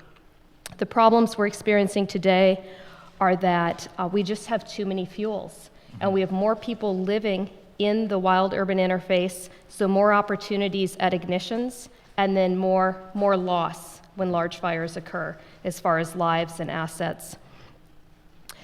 A big part of my job is really trying to figure out what do we do with the woody biomass. Basically, it's a byproduct of forest management. What do we do with it once we cut it out of the forest? Right now, our facilities are completely jammed. The wildfire salvage has, when you have a 250,000 acre rim fire or a lake fire, you have a lot of wood salvage following it. So that those have really overstocked the facilities that we currently have in the Sierra Nevada, as well as the coast and Southern California. And on top of that, we have this rapid tree mortality. So owners are needing to cut and get rid of that wood to prevent the bug from continuing to jump over their acreage, but there's no place to take it. So what we're really trying to do is there's about 31 million acres in California. Forest Service manages over half of the forests in the state. They're a really important partner in all of this. So we work hand in hand with them at this point. They are making a lot of progress. Southern Sierra, they are updating all of their forest management plans. These plans they've been operating off of 20, 25 years. They call it the early adopters. They're starting the process in the Southern Sierra on the Inyo, Sequoia, and Sierra National Forests, so just above us, or actually just south of us. And they are really focusing on the full ecosystem services and the fact that there's so much benefit to our forests. 25 years ago, it was a lot about board feet and timber harvest in their plans. Now it's about ecological health and the multiple benefits and the public benefits of really protecting. So I think that we're seeing a shift in their land management style. The jam that we're in is there's far too many acres to be treated than we can afford. And even if we had all the resources, there's time involved with planning the projects and actually implementing them. Is it the problem that, these lumber mills have become extinct and they've gone out of business because of lack of product that they have, that you can't just go in there and start up grandpa's lumber mill and process the wood? Is that part of it, or? That is part. We are harvesting far less wood in California than we have in the past. I think on the other side, we're unique in that we don't have a paper and pulp industry, where you'll see in Oregon they work hand in hand, and the sawmill residue goes to the pulp mills. So I feel like we don't have big industry anchors. What we've depended on is bioenergy. So in the 1980s, there were federal and some state incentives, and we actually had more bioenergy than any other state in the country, and I just recently read that one of the Carolinas surpassed us. But we had about 600 megawatts, and actually this map, which all of you have a copy in your packet, I'm gonna walk over to this map to just show you, to make the point.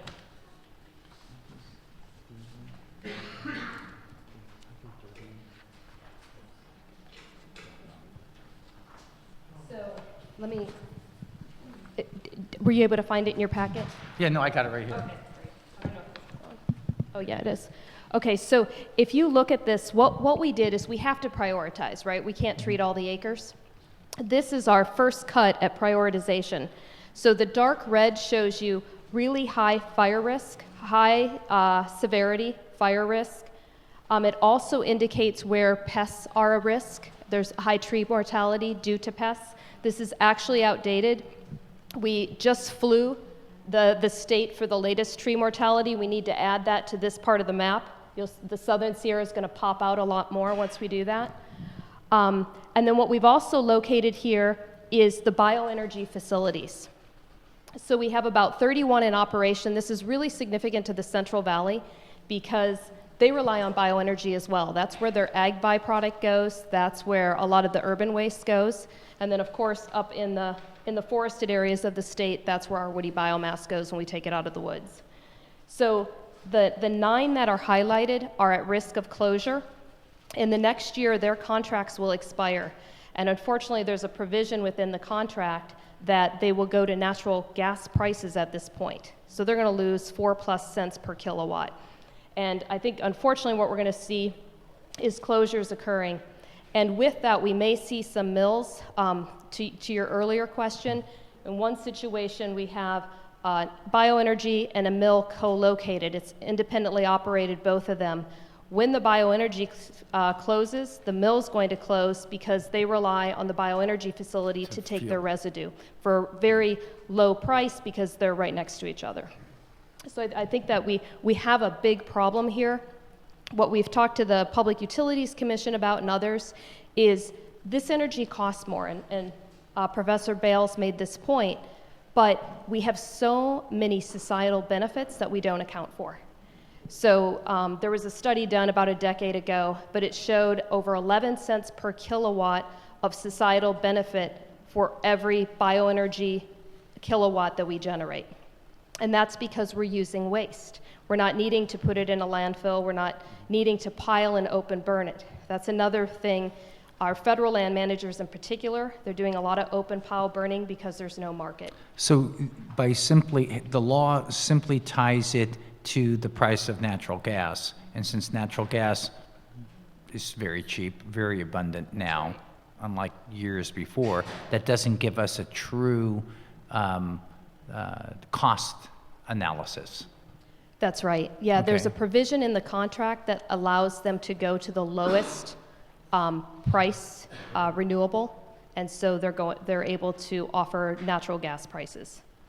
And the cost is associated with the fact it's not like solar or wind. You have to go out and collect your feedstock, and you have to pay to have it transported to your facility.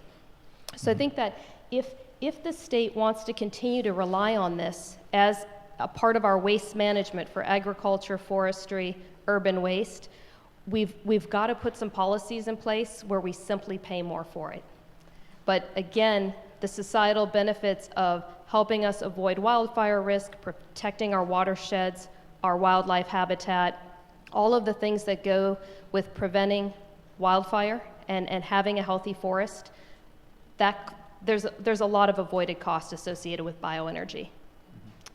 And unfortunately right now with the state of our forests, a lot of what we have to cut, it just has no value. So there's not a revenue source for what we need to remove out of the forests. So, I know several years ago there was a legislative effort to modify how we calculate the measurements for thinning the forest. And there was a deal that was made. I think it's 18 inches, but once upon a time it used to be where the lumberjack stands, and then it went down to the ground, and now it's moved up. But it was only for certain parts of the state of California, not the West, not the Pacific coast, because you made reference to problems on Big Sur in that area, and I see some red in the Eureka area. How is that from, I assume that there's some thinning that's going out in the eastern part or central part of the state, but not such a robust program on the west. And obviously we have the lake fire. I don't know for sure that it's included in the part that hasn't been thinned. That just adds more insult to the injury, that there's just more fuel there that didn't get out, that allows the fire to continue. Can you comment on that? Yeah, so I think the bill you're talking about was passed a few years ago, and it did increase the diameter that can be cut only in a portion of the state. I think it was primarily in the Sierra Nevada. Dave, I think they called it the MAFA bill, but it was actually, I think, Assemblymember Dolly that Right. introduced it, and it was passed. And it was in reaction to the large fires, allowing for larger diameter to be cut. I mean, I think in your typical forest, it's not a matter of needing to cut larger trees necessarily, and again, particularly on public lands. It's really about getting the ground fuels removed, so the shrub, the small diameter. What you'll see is that there's a need to take some of those bigger trees. Sometimes it makes sense for forest health. Sometimes it just makes the economics work.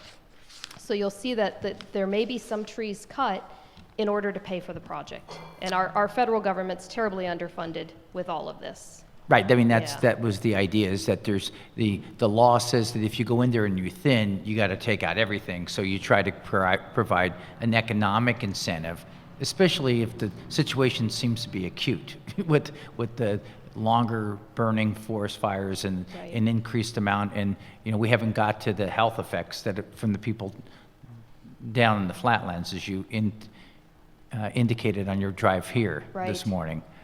You see that layer of smog. That's right. So more avoided costs, Right. and certainly with agricultural burning, but with the fires too. It's impacting the airshed here. So just to wrap up, I mean, some of the things that we're doing are looking at other products. So the bioenergy and just keeping these operating is really important, because these take, of the wood removed, over half ends up in a bioenergy facility in California. We have some light manufacturing. We're continuing to look at different industries, different products that we could potentially make out of the small diameter wood and brush that we're removing. Another option is some of the advanced biofuel technology. The Energy Commission has been funding. They have a couple funding programs really trying to promote that. I think it's a ways down the road, but it's starting to look more promising. We just had a presentation of a facility opening up in Lakeview, Oregon. They have contracts with Southwest Air and FedEx. But the interesting part about it is they're going to produce the product there, put it on rail to the Oakland port. So to me, that's a lost opportunity for California. We were asking them, well, what's it going to take to get you here? So I think that there's a lot of interesting things going on. Biochar is another product. It's the byproduct of combustion. Actually, here in Merced, there is a half megawatt facility, primarily using more urban wood. But for a while, they weren't making any money selling the energy, so they just unplugged and they produced the biochar. They were selling the biochar as a soil amendment. There's also opportunities as a water filter. So there's things percolating, but the industry isn't established, and we have this huge supply and glut. So we're needing to get out ahead of it. And I think like concerted efforts in economic development in these industries is really critical. Just like we did in the recycling industry years ago, actively seeking users of aluminum and different plastics as we were collecting it on the curb. I think it's the same kind of thing we need to do here. What would a local biochar, I'm trying to think of, in an urban area, in an agricultural area, in a foothills area, you want to inspire these entrepreneurs. I know I have a friend that has one for the backyard just for her garden, but I guess it would be, you would serve as a facility like you would the recycling center. You get your environmental crowd to collect the product, do the biochar, and then have people love that free giveaway. Here's the biochar. It's April 2nd or whatever the date is. It's interesting. Right? Yeah. That's a neat idea. There's an example on the North Coast where a nonprofit is producing biochar. They're selling it to one of the big locally owned nurseries, and that's the only soil amendment they sell, and they have a market. So I think some of the small scale is what we're going to have to go with in the near term, and that was a good idea. Another action, so there's a forest carbon plan. Part of the AB 32 scoping plan called for CAL FIRE, Natural Resources Agency, and Cal EPA to lead a forest carbon plan. We're well into that. Our deadline is the end of next year. In that, we're really going to be looking at what are the most effective ways to manage our forests so that we store the largest amount of carbon, we reduce the risk of these large fluxes of emissions due to fire and open pile burning. And then I think the biomass management is going to be a big piece of this. Like, what are the best uses, the highest uses for the material we're removing from the forest? And how do we incubate those industries in order to really have a market? And then there's multiple other policies, but I'm not going to go into that. And if you have any questions, please let me know. Okay. Thank you. Let's turn to David Hsu. Good morning, and thank you for having us. I just stated my name is David Hsu. I'm a staff chief with CAL FIRE. I work with the Office of the State Fire Marshal, a branch of CAL FIRE, and my job is to be the overseer of the Planning and Risk Analysis branch of the Office of the State Fire Marshal. And probably the biggest component of that division in OSFM is overseeing the Strategic Fire Plan for the state of California. It was a document that was adopted in 2010 by the State Board of Forestry and Fire Protection. And in essence, it is a document that is largely looking at how we deal with the fire problem in the state of California. There's a lot of talk that's been discussed up till now about the issue of the various fires that have been going on. And so I want to really focus my presentation to you on the vision of that fire plan and our prevention efforts that are that we're working on and trying to mitigate some of the impacts of the fire environment. If you'll excuse me, I've been actually on the Valley Fire last week as working in Lake County on that fire, and was actually there on Saturday afternoon when the fire came through Middletown, and it was a pretty devastating event to be at. So I have some firsthand knowledge that I can share with you on some of the impacts of these things right up front. And of course, they're still working on that fire. People are still today returning to their homes and to see if they have a home to live in or not. The vision of the fire plan really, and I can read it to you, it really is summarized by two simple statements. And it states, it's a vision for a natural environment that is more resilient and a man-made assets that are more resistant to the occurrence and effects of wildland fire through local, state, federal, and private partnerships. So in a nutshell, we're really breaking it down to two things. We're looking at how to make the natural environment more resistant to wildfires, and how our man-made assets are going to be more resistant to the effects of wildfire. And I think it's important to understand the fact that right up front, that fire is as natural a part of the environment as air and water. It's been a part of the natural environment in the state of California for forever. And we have no sense that we're not ever going to eliminate fire from the landscape. So how do we live more successfully with the fire? How do we develop development? How does development continue by making it more safe for people to live in that fire environment, by making it more safe for firefighters to go in and help people evacuate safely when these events occur, because they will continue to occur. So there's a number of things that we've gone about by trying to deal with these long-term impacts and how to start addressing the current strategies that are out there. One of them that I want to point out is Senate Bill 1241, which was passed in 2012. In it, CAL FIRE was instructed to essentially create a land use planning branch that would work with our local and county government partners in providing higher levels of fire safety measures into their general plans, and specifically into their safety elements as future development occurs.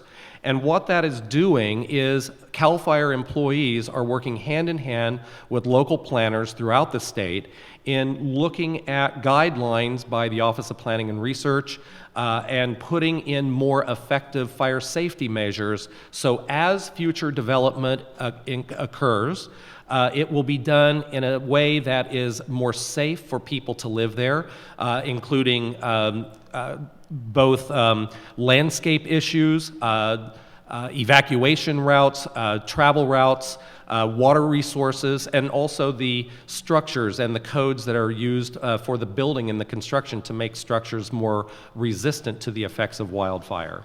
But, I mean, I have a elementary understanding, but I know back in the day before we were here, and there's just the native Californians, their wildfires occurred periodically. It was every 7 years. There was, and sort of Cal Fire's charge is to put out the fire.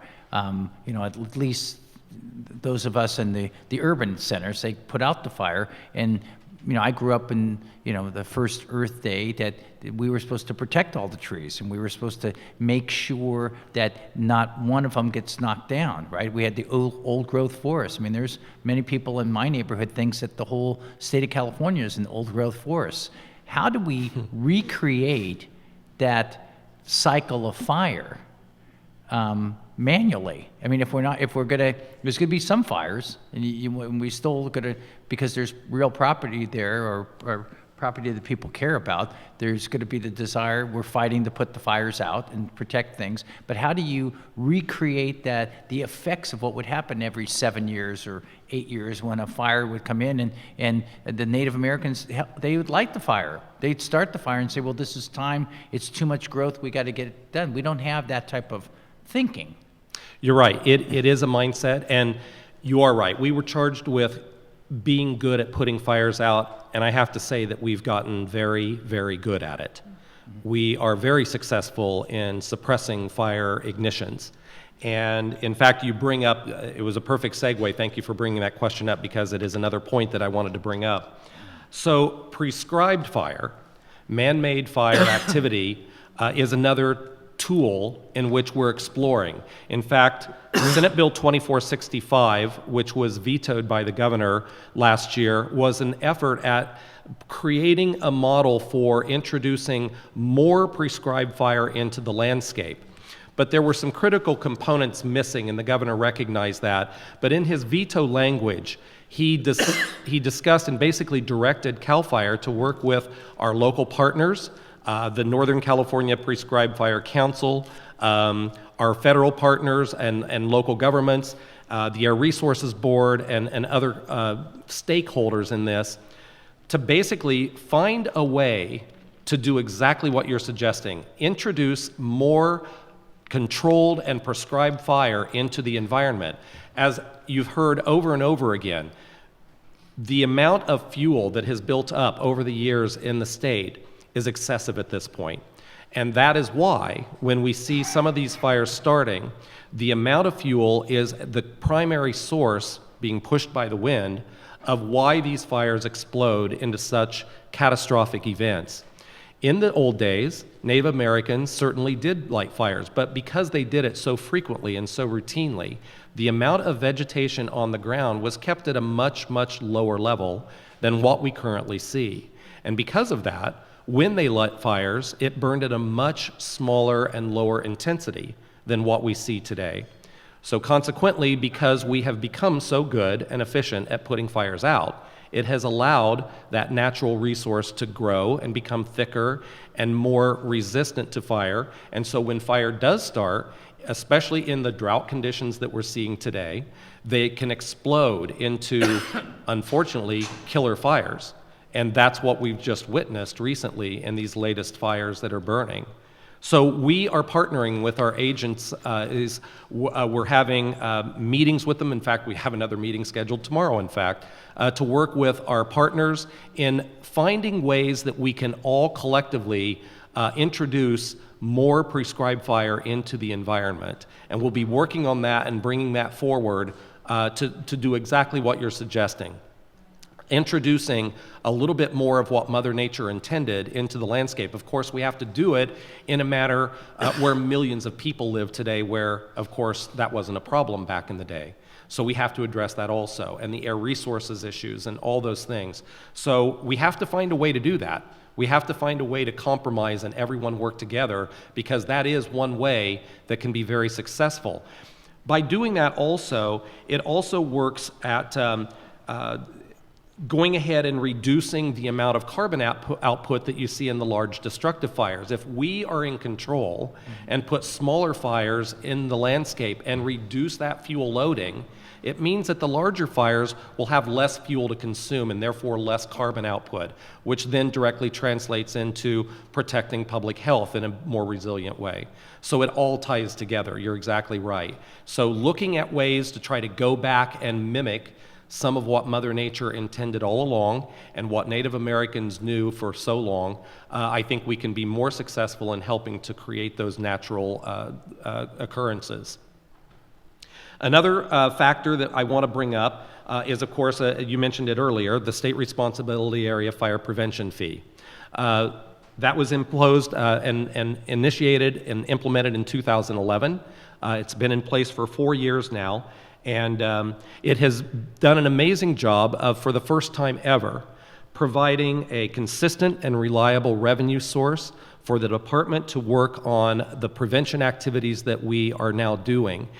And I can state that we have provided more prevention activities within the past few years because of that revenue source than we ever have in the past. And last year, we were approved to have a $10 million grant program that fire safe councils and local fire districts are now using to create fire-resistant and fire prevention projects. We have another $5 million that we hope the application phase will open next month and put more money into fire prevention projects.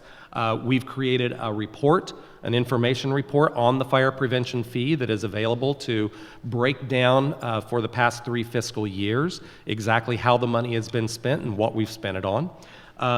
But it has really garnered a lot of cooperation between the elements of CAL FIRE, of course, the large response network of the people responding and suppressing the fires, the resources wing of our fire, and the prevention wing of the CAL FIRE branches. So all of those are working in conjunction with our local partners much more closely than we ever have before. And the vision of all of this is that these prevention efforts work. We know for a fact that right now we are having approximately 1,600 fire ignitions right now this time of year than our normal 5-year average. That's a lot more fires than we normally see. Now, of course, we have, unfortunately, some very large, devastating fires that are on the record books right now. However, the reason there's not more, you would ask yourself, if there's 1,600 more ignition starts, why aren't there even more large fires? Well, I would say that, again, we're very good at putting fires off. We have a very aggressive, very professional organization with both CAL FIRE and our local partners and federal partners, and we're very good at an aggressive initial attack. And we are hearing feedback as we begin to put these prevention projects and are being more aggressive at getting those on the ground. We hear feedback from the troops in the field saying, a fire started and it burned into a control line, a defensible space line that was put along a roadside or around a community, and it helped them extinguish that fire instead of it escaping into a large catastrophic event. Mm-hmm. Those are the things no one hears about because they don't make the news. They're a small, isolated little incident that goes away. And that's why we're having so many more ignition starts, but fewer larger fires. So we know anecdotally that those prevention activities work. We also know, unfortunately, from these large fires, we're being very aggressive with inspection teams that are combing through the fire area and not only identifying the cause of many of the structures that have burned, but also looking at the structures that survived and recording what caused those to survive. And when we look at the Chapter 7A Wildland-Urban Interface codes that require more resistant construction and better venting systems, better roof materials, all those factors, they do have a positive effect, and we are seeing structures that are surviving as a result of those. So collectively, when you start looking at all of these things, we are gathering the statistical data that is going to prove quantitatively what we know anecdotally, that the prevention efforts work. And collectively, through the strategic fire plan and unfortunately going through these events, we're going to be able to be even better at bringing suggestions and recommendations of how to put better prescribed fire, more prescribed fire on the ground, how to work with our local government partners in their land use planning efforts and have a more resilient future in the state of California. Well, thank you. Let's turn back to the chaparral, because I know that in the grasslands, when the sheep farmers came or sheep herders came, the sheep would pull out the roots of the grass, and then that allowed for the replacement of the grass with the chaparral. That choked out the grasses and really made the cattle people mad. And there were those great fights in the history of California between sheep grazers and cattle grazers. Now it seems that we have up at the top of the mountain, we have, because of these forest fires are coming in, the tree population is not able to regenerate because you've created, I think you referred to it as a moonscape, Deputy Carr, where you have this devastated area, and then what does grow is the chaparral again. It's California, it's always been there. It just has never been able, in a forest environment or a grassland environment, grow into such, and then it creates different problems because you're going to have species of animals that would live in the forest, but also that's a nasty little fire when the chaparral's there, because that gets hot. What can we do if we're looking at resiliency policies? How do you make sure that when we do have a devastating rim fire or lake fire, that we get an aggressive forestry, or we make sure that the forest comes back? I mean, what are we learning, if we're learning anything? Certainly part of our efforts are reforestation after the fire. And we have seed banks waiting in reserve for reforestation around some of these areas. Certainly some of the fire prevention fee efforts and things are going to be looked at. Of course, some of the grants that we just issued last year were proposed to remove vegetation around certain communities that unfortunately have now been affected by these fires, and quite frankly, all the vegetation they were planning on removing is now gone. And so we are going to be looking at maybe we can use that money to better help rebuild and reforest or repopulate that landscape in a more resilient manner that will help reduce erosion, all of those kind of things. You're exactly right, and all these partners that we have, the Chaparral Institute, all of these people are partners and stakeholders that we have to bring into the mix when we're having our discussions on prescribed fire and all those kind of things. Right now in Lake County's been hit devastatingly hard this summer. This is the third large damaging fire, the Valley Fire, that they've had this summer. But even as early as last week, there are quite literally hundreds and hundreds of trees that are being removed right now as we speak because of their danger of falling across roadways and helping residents go back safely to their homes. The state-owned Boggs Demonstration State Forest was 99% consumed by this fire, completely consumed. So we are going to be discussing how do we deal with that? How do we rebuild that forest, which has been in existence for many, many, many years? But it's all changed now. And obviously our strategies and how we move forward with this and rebuild a forest environment that has been so hit so hard is going to be a challenge for everybody. Yeah, well, yeah, you have the predictive challenges with extreme weather, whether it's too much rain or more drought, or the irregularity. Right. That it'd be hard to sit here for 10 years and say what the rainfall patterns are going to look like, and how do you interface that with a healthy regeneration of a forest. Well, thank you. Thank you for that segment on state adaptation. You guys are dismissed. No, thank you. Thank you for coming. Let's go to our third panel, which are our regional adaptation efforts. I'd like to call up Nicole Morgan, who's with the Supervising Water Resources Control Engineer on behalf of Andrew Alvagat, and Tom Gordon, Senior Policy Advisor with the San Joaquin Valley Air Pollution Control District.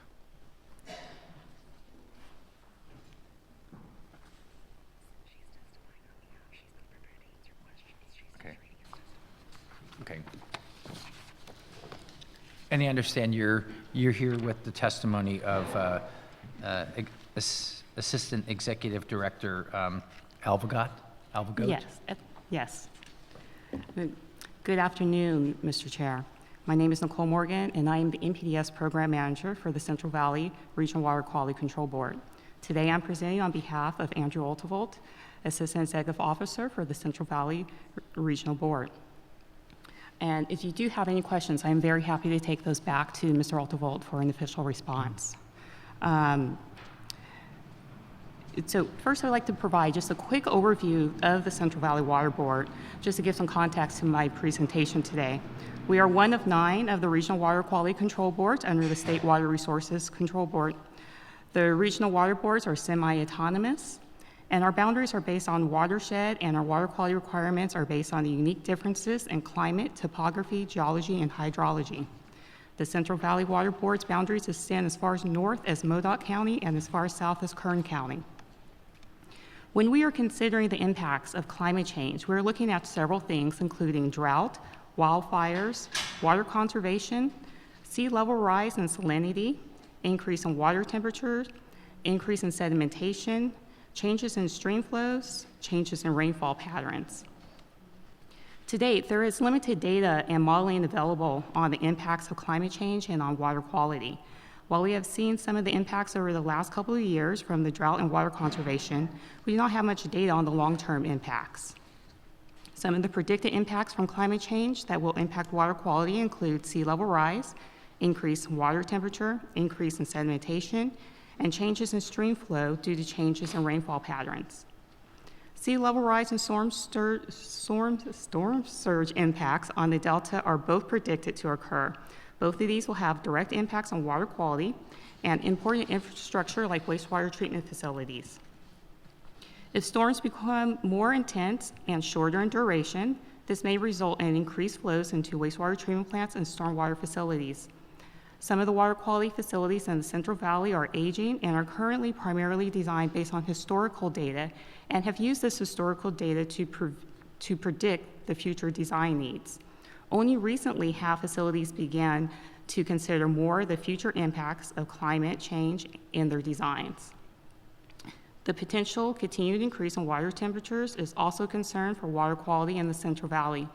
This increase may have impacts on aquatic life and therefore may potentially lead to changes in dissolved oxygen and therefore impacting water quality. In addition, a decrease in water temperature during storm surges may also impact some of the facilities and agencies that we regulate.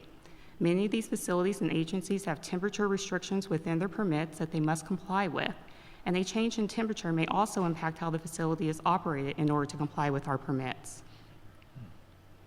As we have seen with recent wildfires, the fires leave the surrounding area without vegetation to filter slow rainwater runoff, and therefore there's a potential increase in sedimentation reaching our waterways. In addition, if the predictions of a wet winter are true and we receive a large amount of rainfall in a short period of time, there may be an increase in sediment from these areas. Central Valley Water Board staff will be working with other state agencies to help with management practices related to the fire areas and the potential water quality concerns with these areas. An additional impact as suspected is changes in stream flow. Both an increase and decrease is suspected.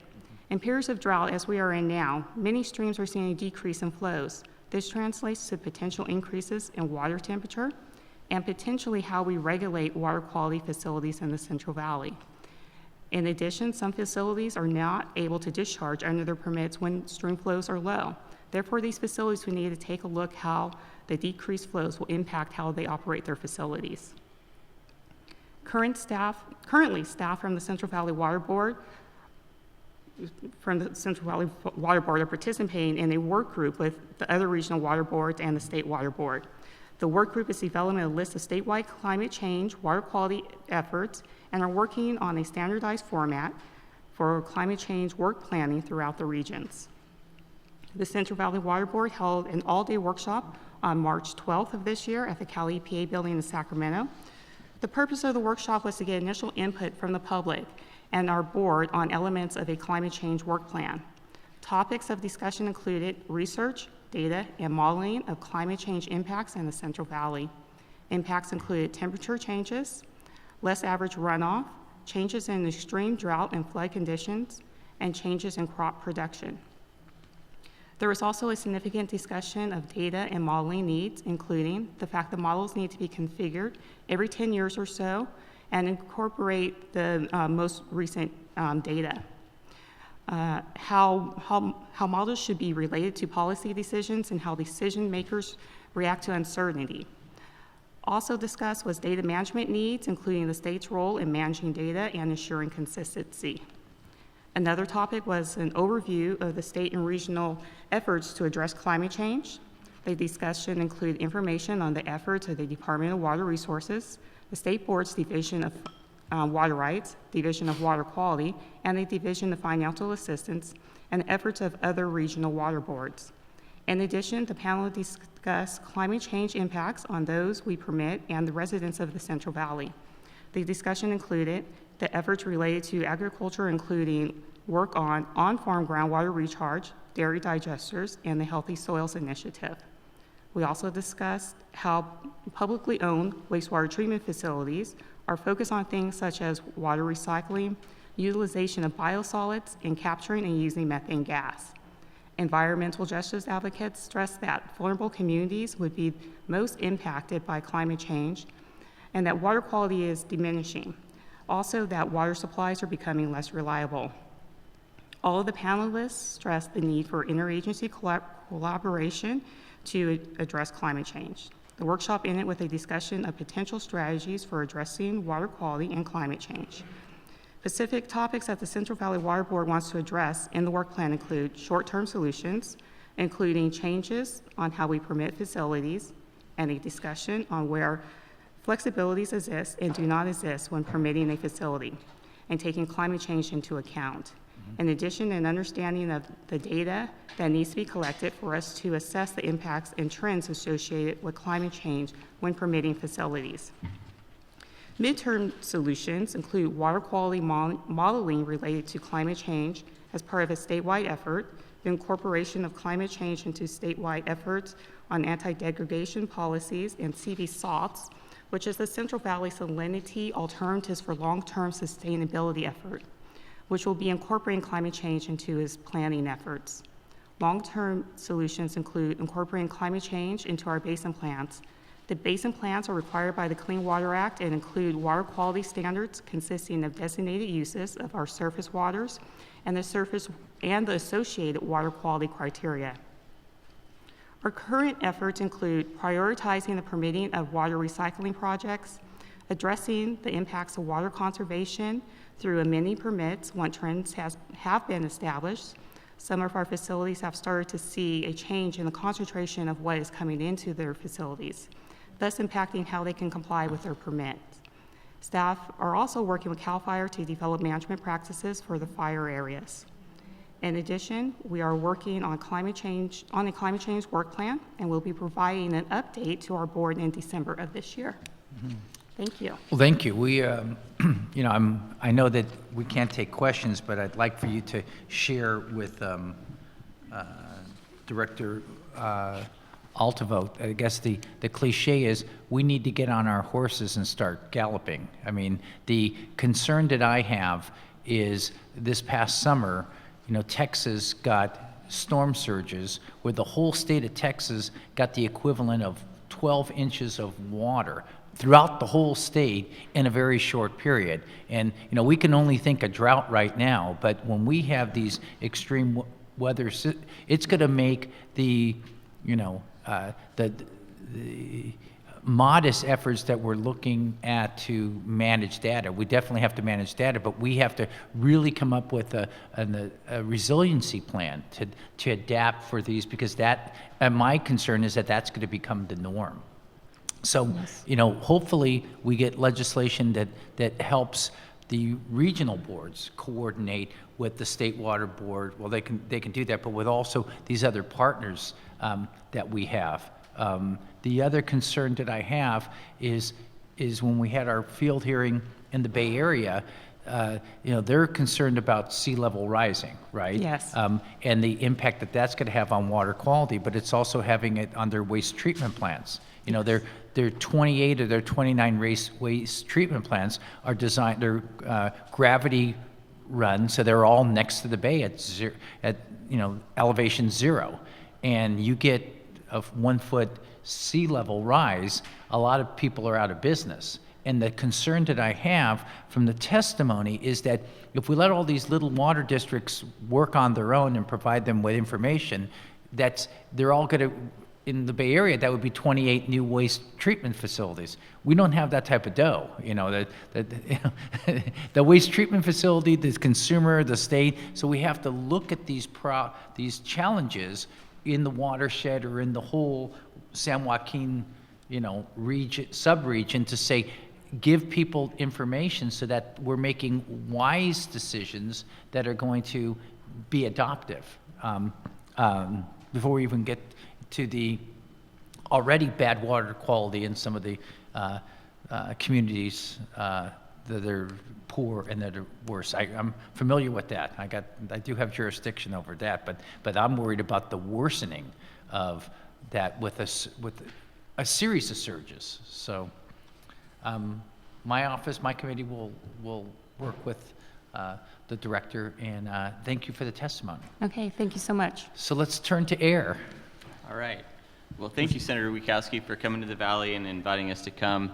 When your staff reached out to me to ask what the San Joaquin Valley Air District is doing as far as adaptive management, it was actually a harder question than I think they expected or I did. Air quality and climate change are definitely very closely related issues, and there's a lot of overlap in the control strategies for both. And I'll talk a little bit about kind of where there's co-benefits involved and where there's some dis-benefits dealing with both issues. But the reason it was a challenging question, I need to explain a little bit about our air quality situation here in the Valley. Most people are aware the San Joaquin Valley has one of the most challenging air quality situations in the country. It's a product of having a lot of activity here in the Valley, having mountains on all sides, having stagnant air masses. Literally, to have clean air here in the San Joaquin Valley, we have to be the cleanest place on the planet as far as what we emit in this valley. There's a couple charts I provided. One of them, the first one, shows progress to date. We have had tremendous progress. The Clean Air Act, the State Air Resources Board, our local air district, have been extremely effective at reducing emissions here in the valley. Criteria pollutant emissions have been reduced by about 80%. We're seeing air quality in general that's cleaner than people that are in the valley today have ever experienced throughout the years, but we have a long way to go. In order to meet the existing 8-hour ozone standard or the first one in 1997, the valley had to reduce emissions by close to 90%. In 2008, the federal government published a second 8-hour ozone standard. In order to meet that standard, we need an additional 90% beyond those controls that are already in place to meet that standard. And in the next month, it's anticipated EPA will announce a new standard that's, again, lower than that standard that was adopted in 2008. So in order for the valley to meet those standards, we need truly transformative measures to change the way we do everything. It's been put that in order to meet the existing 8-hour standard and then the proposed new 8-hour standard, we basically need to eliminate the emissions associated with the internal combustion engine. The second chart I provide there kind of shows you the magnitude, if you look at a stacked bar chart of emissions in the valley, of here's what emissions are today. The line in the middle of the chart, the red line, shows to meet the 1997 standard, and the two lines at the bottom of that chart show what it takes to meet the 2008 and then the new standard that will come out in the next month, where it's anticipated to come out.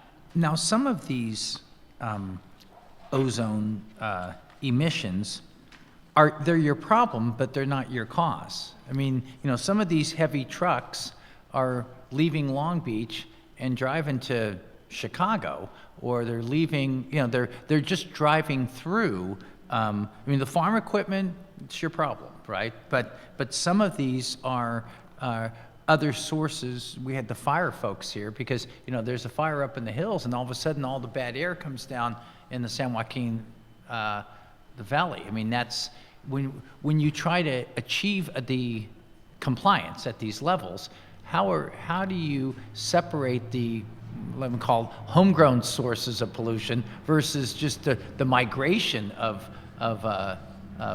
pollutants? That's a very interesting question. And the way the Clean Air Act works is the Clean Air Act doesn't care where it came from, really. The Clean Air Act says you put monitors around the basin, and it says the air must monitor at this level.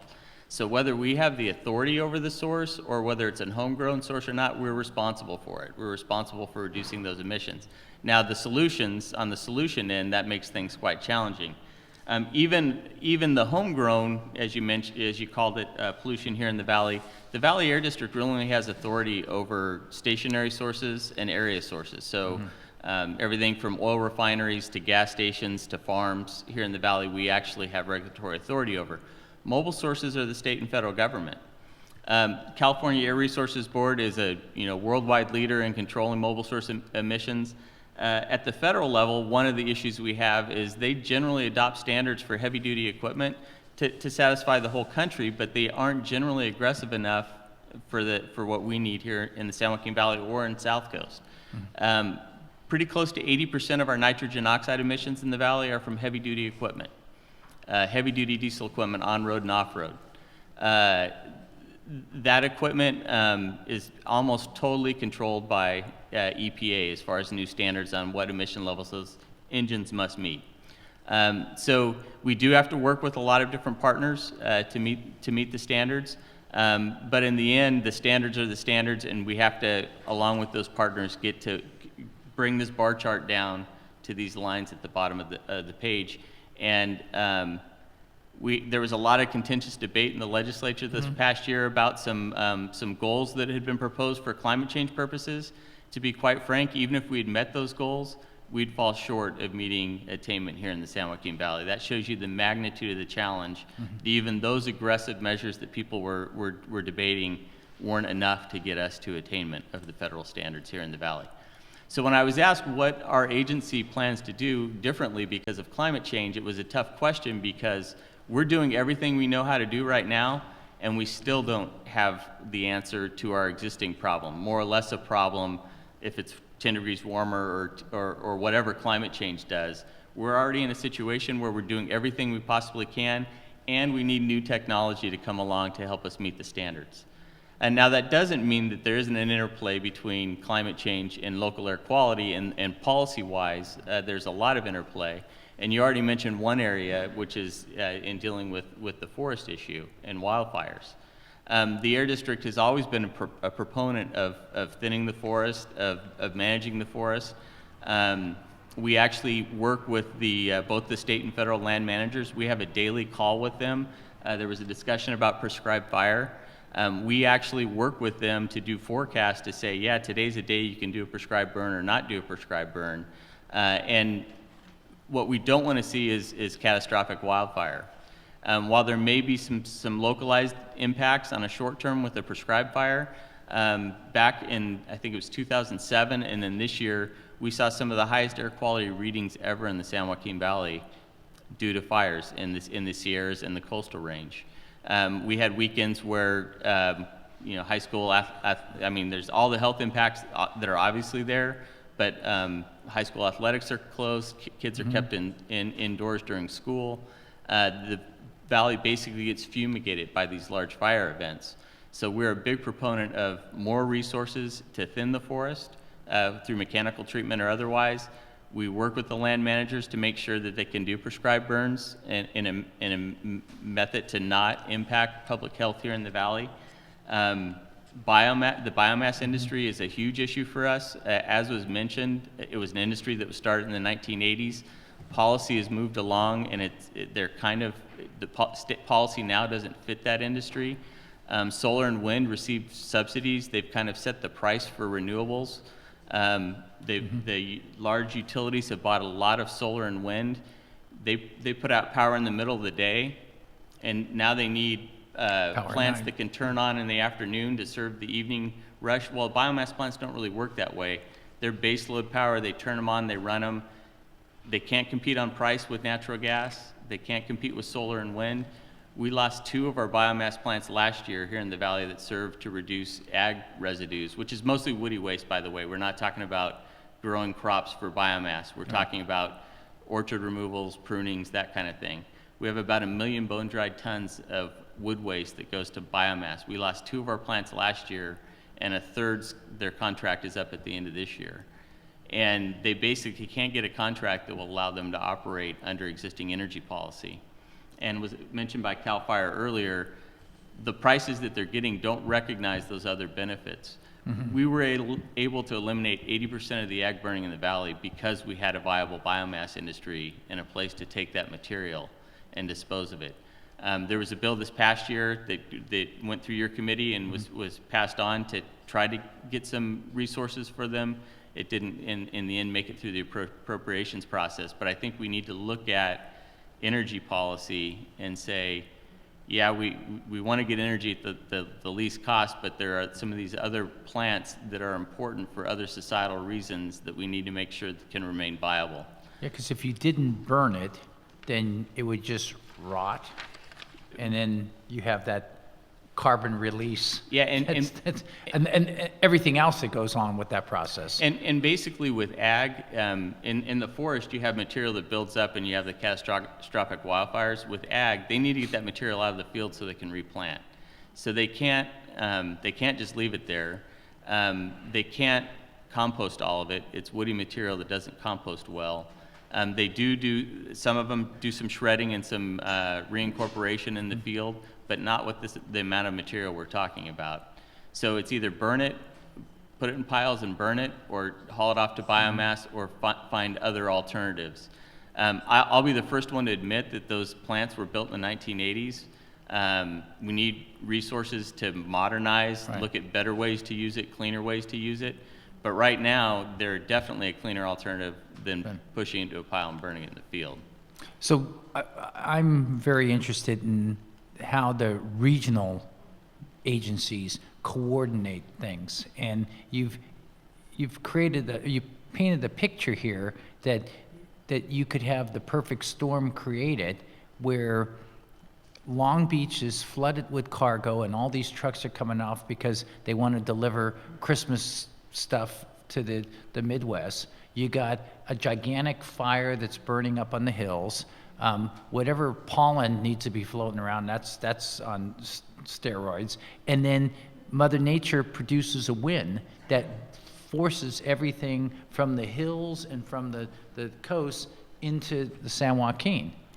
You've described the nature of our challenge very well, Senator. So if we're looking at state adaptation policy and resiliency policy, what are what's the cliche, some tools in the toolbox? What do we give regional, obviously data is important, but what's missing that you don't have control over that affects your air quality? Well, I think, I thank you for that question.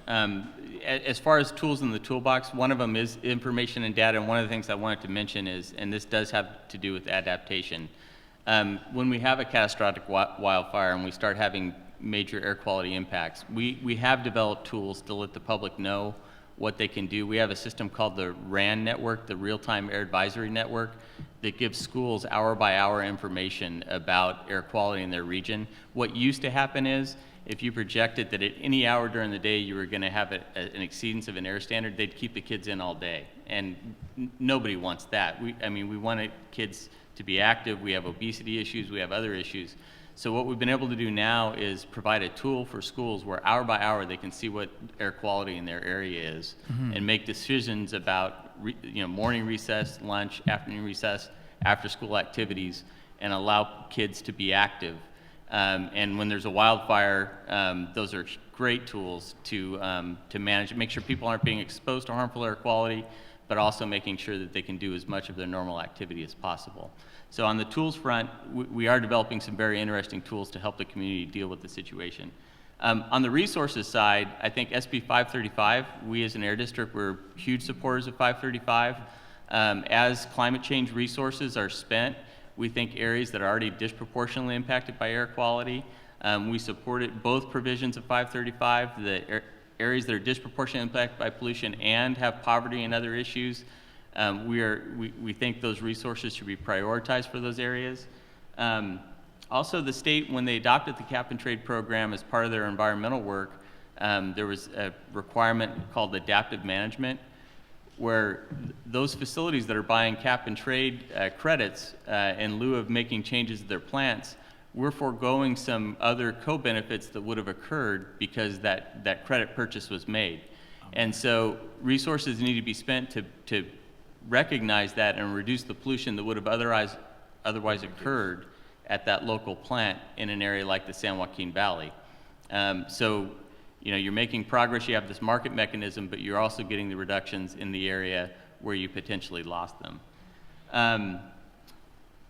There's a couple of areas where we can be at odds with the state on climate change and local criteria pollutants, and we've long been worried as climate change gained momentum that people would forget about the criteria issues. Some of them, like with methane, just for an example, methane on farms, methane from landfills, it's a short-term climate pollutant. It's a big concern right now. Some of the proposed solutions from the state have been flare it, you know, burn it off, but that adds NOx. We're in an area we can't afford any more NOx. So flaring's not really an option we like. When you look at dairies, creating digester gas is a great renewable fuel. There's a couple ways it can be used. It can be used to produce electricity on the farm. It can be injected into the pipeline and as renewable natural gas. It can be used as a transportation fuel. All of those have different emission profiles. The latter two are our preferred alternatives. If you can produce renewable natural gas, and we have engines, ultra low NOx natural gas engines that are coming out here in the next year or two. If you can marry those two up, you get a win-win, air quality and climate reduction.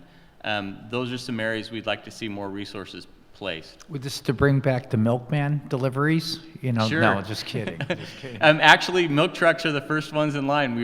We've done a couple demonstration projects of running milk, not Right. the local delivery, but large milk trucks on renewable natural gas produced on site at the dairies. And I think that's some of those things, you know, we just need to think it through and make sure that we aren't at odds and that we are providing co-benefits in both directions rather than disbenefits in one way or the other as we look at state policies. So, you know, the Air District is looking for innovative solutions. One of the things that you'll find out about the San Joaquin Valley is we've been willing to deal with some of those areas we don't have the authority. We have the highest DMV surcharges in the state on our vehicles to pay for emission reduction projects. We've been able to marry that with state and federal funds and private sector funds to generate over $1 billion in incentives to reduce emissions from mobile sources, which we can't directly control. We need the state to continue to partner, and we think with the cap and trade funds, that's an area that both Southern California, San Joaquin Valley need continued progress on that heavy-duty equipment, and we think that should be a priority area for those resources. So with that, any other questions you have or things that you'd like me to address? No, I think I'm good. Yeah, thank you. All right. Thank both of you. Thank you. A little update on our air and water quality, need for improvement. Let's turn our attention to those who are most impacted by poor weather and poor air, the poor. We have our environmental justice and local outreach consideration. Phoebe Seaton is a co-director and leadership council for justice and accountability. Good morning. And Tapan Pathak is the cooperative extension specialist with here at University of California, Merced with the Sierra Nevada Research Institute. Thank you guys for taking time out and participating on our climate adaptation search.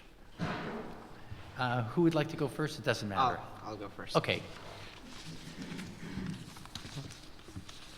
Well, thank you so much for holding this very important informational hearing, and welcome to UC Merced. My name is Tapan Pathak. I'm a cooperative extension specialist with specializing in climate adaptation in agriculture. I have a statewide appointment, and I'm housed here in Sierra Nevada Research Institute within UC Merced. I'm one of the first 2 cooperative extension specialists who are housed here at UC Merced. So, and I started my position this year, so I'm relatively new in this position, but I'm very excited. And I'm honored to give this testimony about cooperative extension's effort in climate adaptation. Central Valley, as we know, is one of the most productive agricultural regions around the world. It has a very unique Mediterranean climate, and that's very suitable for agriculture. And that's the reason why we grow so many crops in this region. And as we know that climate has direct influence in agriculture, with the changes we have seen in the past and projected changes for future climate poses many challenges for agriculture. Increased temperatures, both minimum and maximum, reduced number of winter chill hours, which is important for many specialty crops, decreased winter snowpack, earlier timing of snow melt, and vulnerability to pests and diseases are some of the most documented impacts that we have seen in many reports, including CDFA and other regional reports on climate change impacts in agriculture. So well-coordinated research and extension or outreach efforts are very important, especially in addressing this issue and making agriculture more resilient to climate. So within University of California Division of Ag and Natural Resources, that is we call UCANR, is conducting a wide area of research and extension efforts, especially in this area. Just to provide a brief synopsis about UCANR, UCANR is a statewide network of University of California researchers and educators dedicated for creating development and application of knowledge in ag natural resource and human resources. ANR's advisors, specialists, and faculty bring practical science-based answers to Californians. Excuse me. ANR has 200 locally based cooperative extension advisors and specialists and 130 campus-based extension specialists across 4 universities, including UC Merced, and 57 local offices throughout California, and 9 research and extension centers, which does a lot of applied research, especially in many areas, including adaptation. I would like to highlight some of the climate adaptation efforts that we have started at UCANR and some of the ongoing effort that has been done within the institute. So one example is, as you know, U.S. Department of Agriculture established this climate hubs around the nation. There are, I think, 7 such hubs, and the main mission for this climate hubs is to deliver science-based practical information and program support to agricultural community to support climate-informed decision-making in light of increased risk and vulnerability associated with the changing climate. And including the 7 hubs which are located at different regions, there are 3 sub-hubs, and one of the sub-hubs is in California. So California has their own climate sub-hub. So UCANR is one of the key partners in this important effort and serves on the sub-hub committee as well as Southwest Regional Climate Sub-Hub team, and then is actively engaged in many regional and local efforts. For example, one effort that we are just getting started is that UCANR, California Sub-Hub, and UC Berkeley is collaborating on a one-year project. It's a student project, but the topic is very important that I wanted to mention here is, so we are starting this project to identify climate information needs of almond growers in Central Valley, and utilizing these responses, what information they would like to see, and what are the impacts they have seen, and how they would like this information be delivered to them, and then using them to bridge gaps between climate model outputs and farmer decision making. So how we can better use some of the climate information we have and put them in a decision support perspectives for them to make climate-based or climate-smart decisions, especially for, and we are starting with almond, but we want to increase to different commodities and see. So you're distinguishing between weather and climate. I mean, I get that everybody wants to know more about weather, but you're saying climate, which is more long-term, is saying this latitude that you're at, given the change of the increase in temperature, given the pest migration, this may not be an almond area, right? Exactly. And so, yeah, so that, I mean, the decisions farmers make based on weather is usually very short term, when to fertilize, when to irrigate, and that's, so when we want to include climate so that it's incorporated into their longer term decision making process. Now, could that work conversely? Because I've actually been to almond groves, and I know that often you buy a peach orchard or an apricot orchard that's lost its useful life, you graft, and then you create almond trees, because an almond tree is like a palm tree if you just grew it from the seed. So is the thinking that, again, I tend to say go south because you have warmer weather, is the migration may be that you're going into apple orchards, or I don't know if you can do it with the rootstock, but is that the type of climate information? And that could be, I mean, that's based on what type of responses we get, and then using that information and doing a vulnerability assessment of if you think in a longer term, and if you want to sustain in that environment, maybe there are certain adaptation that might have to be considered for future sustainability. And so, just to give you an example, there was a talk when I did a workshop, and there was a farm advisor who gave a talk on wine grape production in this region, and based on the temperature shifts that we are seeing, it might not be sustainable to go with the same variety they have been growing, but there are certain varieties which can sustain a 1 or 2 degrees temperature. So that kind of decisions that they might consider based on the climate information, just to give you an example. Right, because the grapevines don't last forever, and at some time when they have to replace them, that would be data. Right, Go exactly. ahead. Yeah. Thank you. So, as I mentioned in this project, one of the leading recommendations that we found in CDFA report on climate change for specialty crop was that the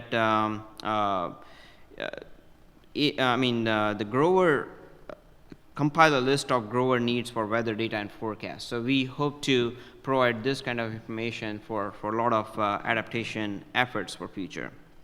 Another example is that we are starting climate change adaptation program team within the UC-ANR system, and that program team will not only be consisting of UC-ANR or UC academics, but also local, federal, and state level entities with the main idea is to come up with the priorities and act on what are the main priorities in this region, both in terms of research and extension.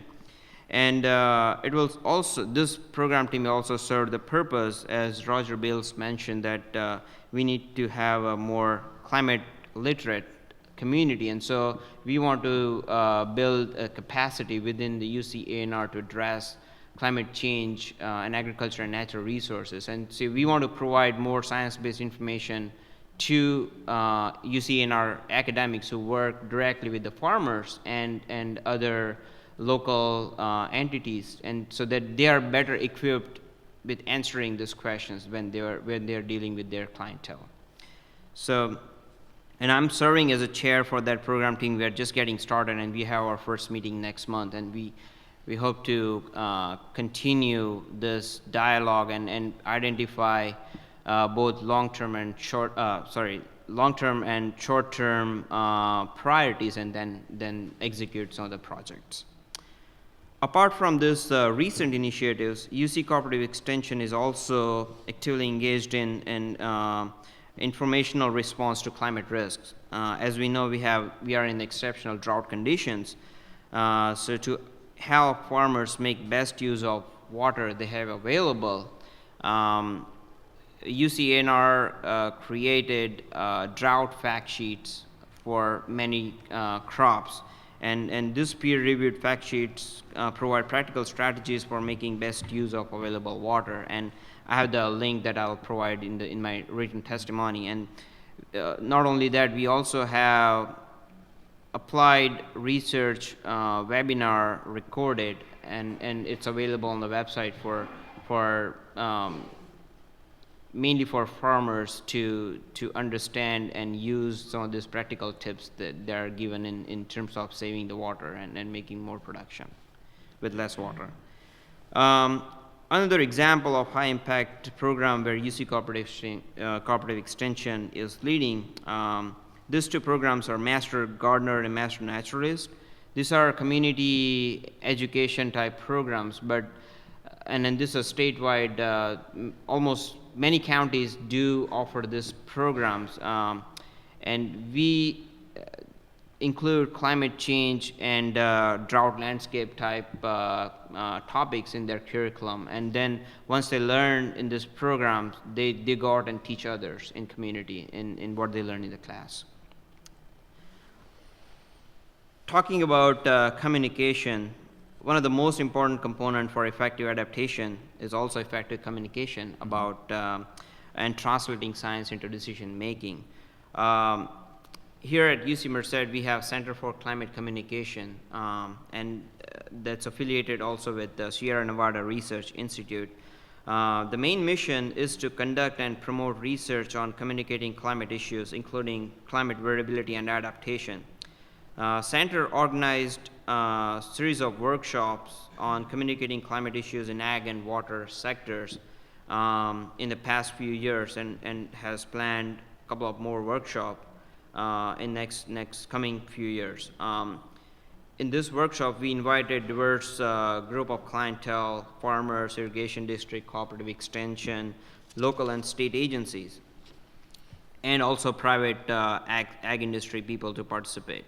And main approach was to have climate communication be an integral part of that workshop, and make it more interactive and facilitate two-way communication for increased co-learning and more dialogues with the audience. And feedback we received from this workshop is that climate communication is definitely one of the most important aspects, and then should be continued in future. And so they emphasized a lot on climate communication. So I think with that, I'll conclude my testimony. And I was wondering, one of the things that I'm concerned with is that communication between the federal government, the state government, the UCs or the academia, and then local governments. And it seems like you have a nice communication or a model with the farmers, because this is their livelihood, right? Sure. We have, are there some tips that you could, they've got some skin in the game. They're either out of business or they're in business. So they're here and you're academia, so they want all the best tricks that you have. When I'm dealing with local governments, I don't have to leave Merced County, and you get a diversity of opinions in which way they want the train to go. I guess I'm wondering out loud, when you talk to a farmer or you provide data and they say, that climate change stuff, that's hocus pocus, that's not real. How do you respond at these seminars or these outreaches to improve outreach? Sure.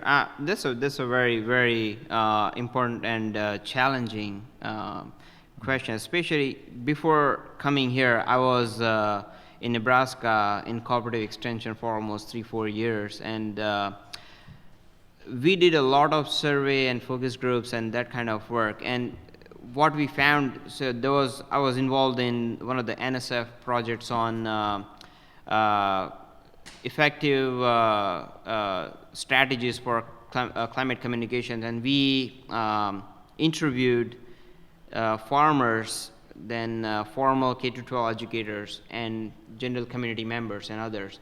And what we found is there is not a clear one-way communication strategy that works for everybody. So for example, for farmers, if you talk about 1 or 2 degrees changes, that might not resonate very well with them, but how that 1 or 2 degrees changes would translate into their decision making and ultimately their economic return is more important to them. For formal educators or teachers, they want more science-based information. So I think it's important to customize this climate change communication toolbox with respect to different communities. And as with the USDA Climate Sub-Hub with California, we are also trying to work with Forest Services and others to do this capacity building jointly with them to get also NRCS on board and USDA and others on board as well. Thank you. Let's turn to our last presenter, Ms. Seaton. Good afternoon. Good afternoon. And thank you. No, thank you. First off, thank you to the committee for being here, for doing these throughout the state, and especially for being in the San Joaquin Valley. I have very blurry printout of something that you're most likely familiar with, which folks have been talking about a lot today. It's CalEnviroscreen. It's a kind of an image that highlights the vulnerability of this region with respect to a lot of the issues that we've talked about today related to climate change, income status, language status, isolation from decision making, and and air quality, water quality and reliability, et cetera. And I think this map just highlights that we really are at, as we say, ground zero of climate effort and climate change and the need to do it right. I'm going to talk about 3 things briefly. And just for those of you who aren't familiar with this, and I guess those watching these, the redder the region, the more vulnerable it's considered based on a set of demographic and environmental factors. So population age, income, education level, asthma rates, low birth weights, different types of air quality considerations, water quality considerations, et cetera, et cetera. But it's 19 metrics that look at vulnerability. And for those of you familiar with SB 535, directing climate investments, this is the map. These are the metrics that the state uses to prioritize investments. So I want to talk about 3 things briefly. First off, I want to make sure there's time. My coworkers who lead our climate efforts are here, so they might want to say a couple things that I leave out, along with residents that we're working with in a San Joaquin Valley-based resident-led climate network. We'll have the public comment after our panels. So we're working with mostly in the Fresno to the Merced to Kern area, and really focus on Fresno and Kern right now on looking at climate change, mitigation, adaptation, and social cohesion efforts to both address and adapt to climate change. Broad areas that we're focused on are social cohesion and addressing sort of the root vulnerabilities, which I think others have mentioned are poverty and isolation.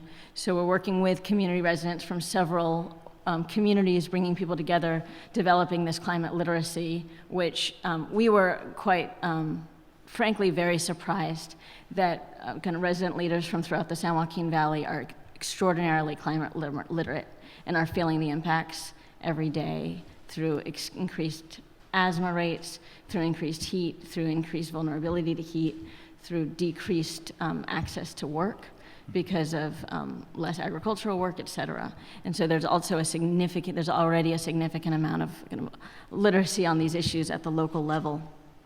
We also see this as a fantastic opportunity to address climate action, as an opportunity to address poverty through both investments in workforce development and also investments in economic security through affordable housing, affordable energy, affordable transit, and other mechanisms to reinforce those supports. In terms of discrete areas that we focused on, we're focusing on water reliability and quality. To address that, we're looking at land use and better land use planning to prioritize investment in those existing communities that are currently supporting our agricultural economy and other economy, and also looking at how to make better use of our water infrastructure through more collaborative work among cities, trying to reduce the 7,300 public water systems that currently exist in the state to both address the reliability and create more efficient systems. So looking at consolidations and extensions of water service, especially to those most vulnerable communities, for example, residents on domestic wells and shallow wells who are currently, as several folks know, running out of water, quite simply running out of water, and trying to reinforce resources for emergency water delivery. In terms of air and air quality, the importance of looking at addressing criteria air pollutants while we're addressing climate pollutants is critical. We know that the rising temperatures is going to exacerbate air pollution, exacerbate those asthma impacts and other health impacts of air quality. So really focusing on criteria. Air pollutants, while we're looking at climate change, we think is necessary to all climate action, to all efforts to address climate pollutants. We also, Mr. Jordan mentioned the alert system at schools, where I think some of the residents who are here are going to discuss this, but it's really important that those alert systems are in place, are current, are active, not just during fire season, but at all times to protect students from air quality concerns that we see are getting worse and will get worse in time. And then in terms of heat, would like to address increased heat, I think, through a mechanism that will both address social cohesion concerns and the heat concerns, which is focusing especially in smaller communities on cooling centers that can also serve as emergency response centers and community centers. So we see a lot of many residents are reliant on swamp coolers that simply do not work at a certain temperature, can't afford the energy cost of cooling, and are growing more reliant on community cooling centers. And so seeing those investments in communities and schools that can serve these dual purposes. One thing that I didn't plan on talking about, but it occurred to us throughout this presentation, is the importance of assessing the impact of statewide adaptation and mitigation efforts on these most vulnerable communities. So one of the things that we've seen in this first round of intentional climate investments is that there are several projects that are globally good, but potentially detrimental to the community in which they're located. Some of the waste diversion projects, some of the anything that relies on significant transport, even of the woody materials, through communities, that we're seeing that there's increased truck traffic and there isn't sufficient consideration of those impacts on local communities. And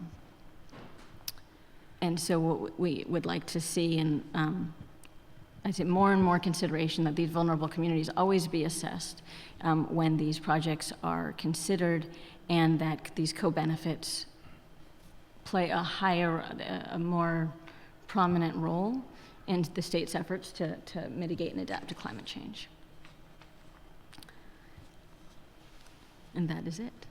No, thank you. You bring up, how to prioritize the state's efforts because, again, the adaptation and resiliency programs are, up to now with AB 32, there had to be the co-benefits. You couldn't just have adaptation programs or an adaptation policy because you can't get any money for it, right? You have to have the co-benefits. So the dairy indication or situation has that co-benefit. We're trying to move to the next stage where we have we're coordinating policies because of the changes that are going to occur. Even if we cut off all the greenhouse gases tomorrow, we're still going to have worsening air quality, drought, extreme weather. There's part of the genie's already out of the bottle. How bad that gets and how extreme it gets, we work on the mitigation side. But the adaptation side, again, it's the ugly cousin, and we're just trying to get, because it's hard for people to plan. I mean, if you're in government, that's what government does. Government plans, but other people plan, but it doesn't get the impact. I guess, we're talking about barriers, and obviously a lot of it comes down to money, right? I'm reminded of your testimony when we talked about asthma because our staff report, talked about an increase in asthma-related ER visits. In California is up 17%. In Madera, it's up 108%. Kern or Merced, 88%. Kern, 66%, and Fresno, 44%. I mean, the fact that the ER-related asthma visits is up 18% in California should get us all nervous, right? I don't know ideas that you have on this, because I'm thinking back to that famous Pitney Bowes study. Pitney Bowes is a pretty good place to work. They got health care, and they were seeing all these ER incidences where people would go in to see the ER because of their asthma. And then, some guy that does the healthcare stuff interviewed folks and found out that what they weren't doing was getting the little emergency thing. They had $20. They got a good job, but they had $20, and they decided to buy milk for the kids or whatever they needed, and said, "I'm okay. I'm stronger than this. I'm not going to have an incident." And then the cost to Pitney Bowes was extreme because they visited the ER. So Pitney Bowes just gave out those little, what are they called, respirators?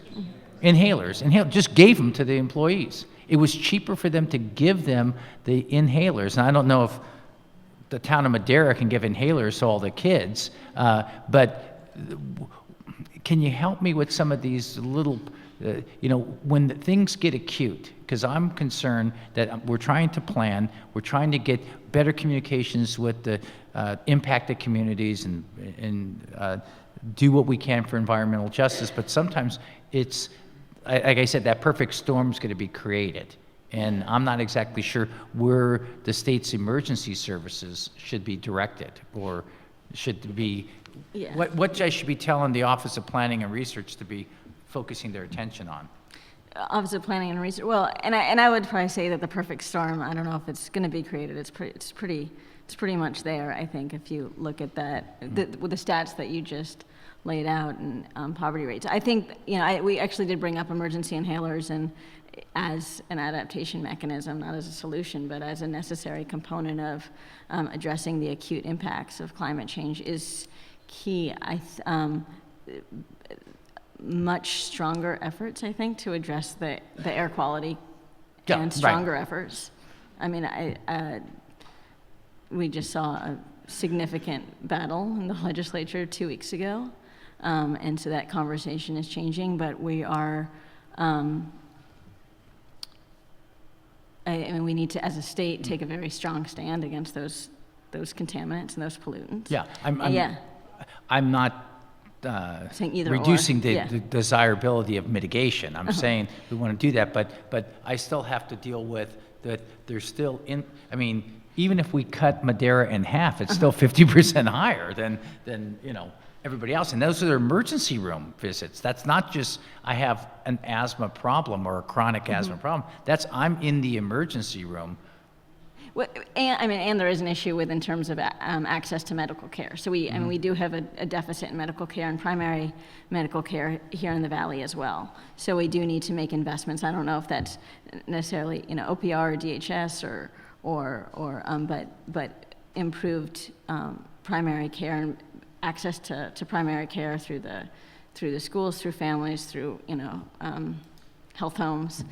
That I think is also another component, making sure there's access, which we're working on as a state, but making sure that we have access for everybody impacted to preventative health care and education around how to address asthma before going to the emergency room.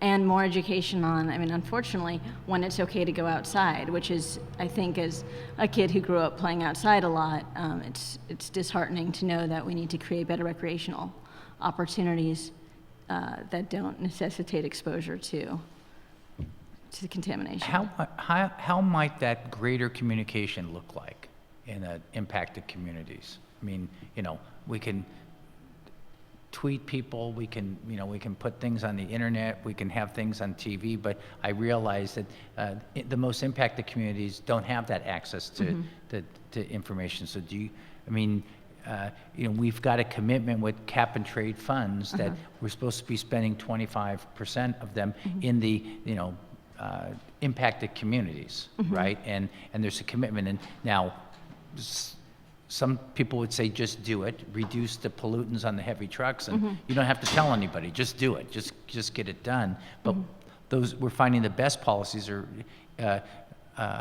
open communication, so people are understanding how they can not go outside. What does that mean when the pollution is bad, or there's a forest fire, or other urban forestry? Don't cut down your tree, for God's sakes. And if you're anywhere in the valley, right? We need that to sequester their carbon. Do you have any suggestions or thoughts? Sure. We, as a co-director of a not-for-profit organization, we have probably a not unbiased view that the fifth house, or that the nonprofit and service community does an excellent job of reaching the most vulnerable communities, and that we've been able through SEP, supplemental environmental projects, and other resources provided by the state through polluter fees, through et cetera, to reach the most vulnerable communities in issues related to air and water quality. And those have been very successful. Through cap and trade, we've just recently, through a pilot program, there's going to be technical assistance for the Affordable Housing and Sustainable Communities program, which we're just beginning development of in partnership with the Strategic Growth Council. We're hoping that is a very proactive and aggressive outreach mechanism around at least land use, housing, and transportation, and how those efforts can address climate change through both mitigation and adaptation.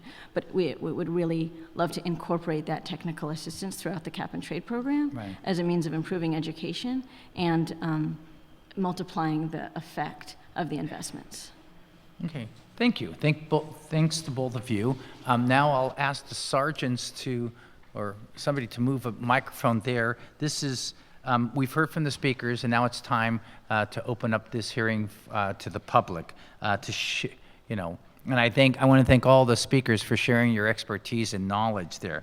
So if there are members of the public that like to address it, this is an official state Senate Environmental Quality Committee. We take notes and we go back, and this will be part of our report to the other members. So if anybody would like to address us, please come forward. I'd ask that you give your name and some sort of reference, either the farm you're from or the town you're from, and then please go ahead. Good afternoon, Senator. John Larea with the California League of Food Processors. Thank you for coming to the Valley, by the way. We really do appreciate you being down here, because the focus is actually, we're the petri dish for all of this. We have all of the climate change issues that are currently being debated up at the legislature within CARB exist within the Valley here. One of the things I'd like to point out is that The food processors, if you look on your Calenviro screens, most of our members as industrial food processors are located within the high-risk areas also. And we are the most highly efficient companies that you'll probably find in the food processing industry. And we also supply most of the jobs for those small communities out there. And these are good jobs. These are not, these are jobs that they've been there for 5 to 30 years. These are some of them are union, some are not, a lot of good benefits, so we want to maintain that.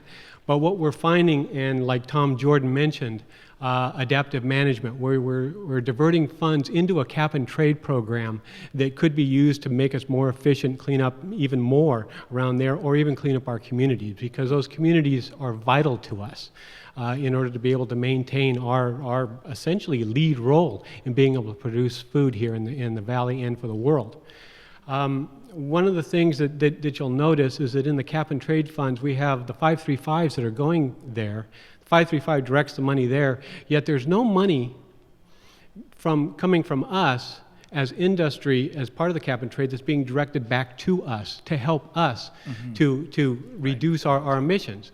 And it really makes no sense where percentages of the money is being divided up and sent out to all these areas, and yet the very ones that you're accusing of being the worst operators, the money's not coming back to them. There's no specific mechanism within the budget to direct it back to those. And I would even say that there should be some type of criteria associated with it. If you have a food processor or some other industrial that's located within a high-risk area as identified by the Calenviro screen, I think that's exactly where that money needs to go. I've pointed out to Carr before that if we were to get $3 or $4 million to replace a boiler to make it 10% more efficient, would that meet the 535 criteria if we're located within a low-income community or a disadvantaged community? And they had no answer. And there is no agency out there that is specifically tuned to the facilities that are subject to the cap and trade itself. So that's one consideration. The other is I want you to know that we do support what the Air District is doing. We have for a long time. We're trying to work with them. And one of the things that we're finding to be difficult right now is that the state seems reluctant to try to come together and set up a plan so that everybody can participate and figure out exactly what we're trying to do here, how it affects each other, what the interactions are. It's still a kind of a piecemeal thing where you've got energy moving in one direction, you've got water moving in another, you've got air moving in another, then you've got the Air District dealing with issues that are coming down both from the federal government in terms of the criteria pollutants and the clean air, and also the CARB. What we'd like to see is if we can't do a state one, maybe we're going to have to look at regional. Compact it down. Make sure that within those areas, if you're going to use cap and trade money, we can identify the issues there and how they interact. And one of the things that we're supporting here in terms of the use of the cap and trade money, especially coming through 535, is that you identify someone like the Air District as the lead for the area itself. One of the things we don't want to see is we have a lot of small communities. I mean, literally tiny ones, 500, 1,500 people, 1,800 people that we work with. And what we don't want to see is activists coming in and proposing a bunch of different projects to these cities that really don't have the ability to be able to either know how to get to the state to get the money to help them.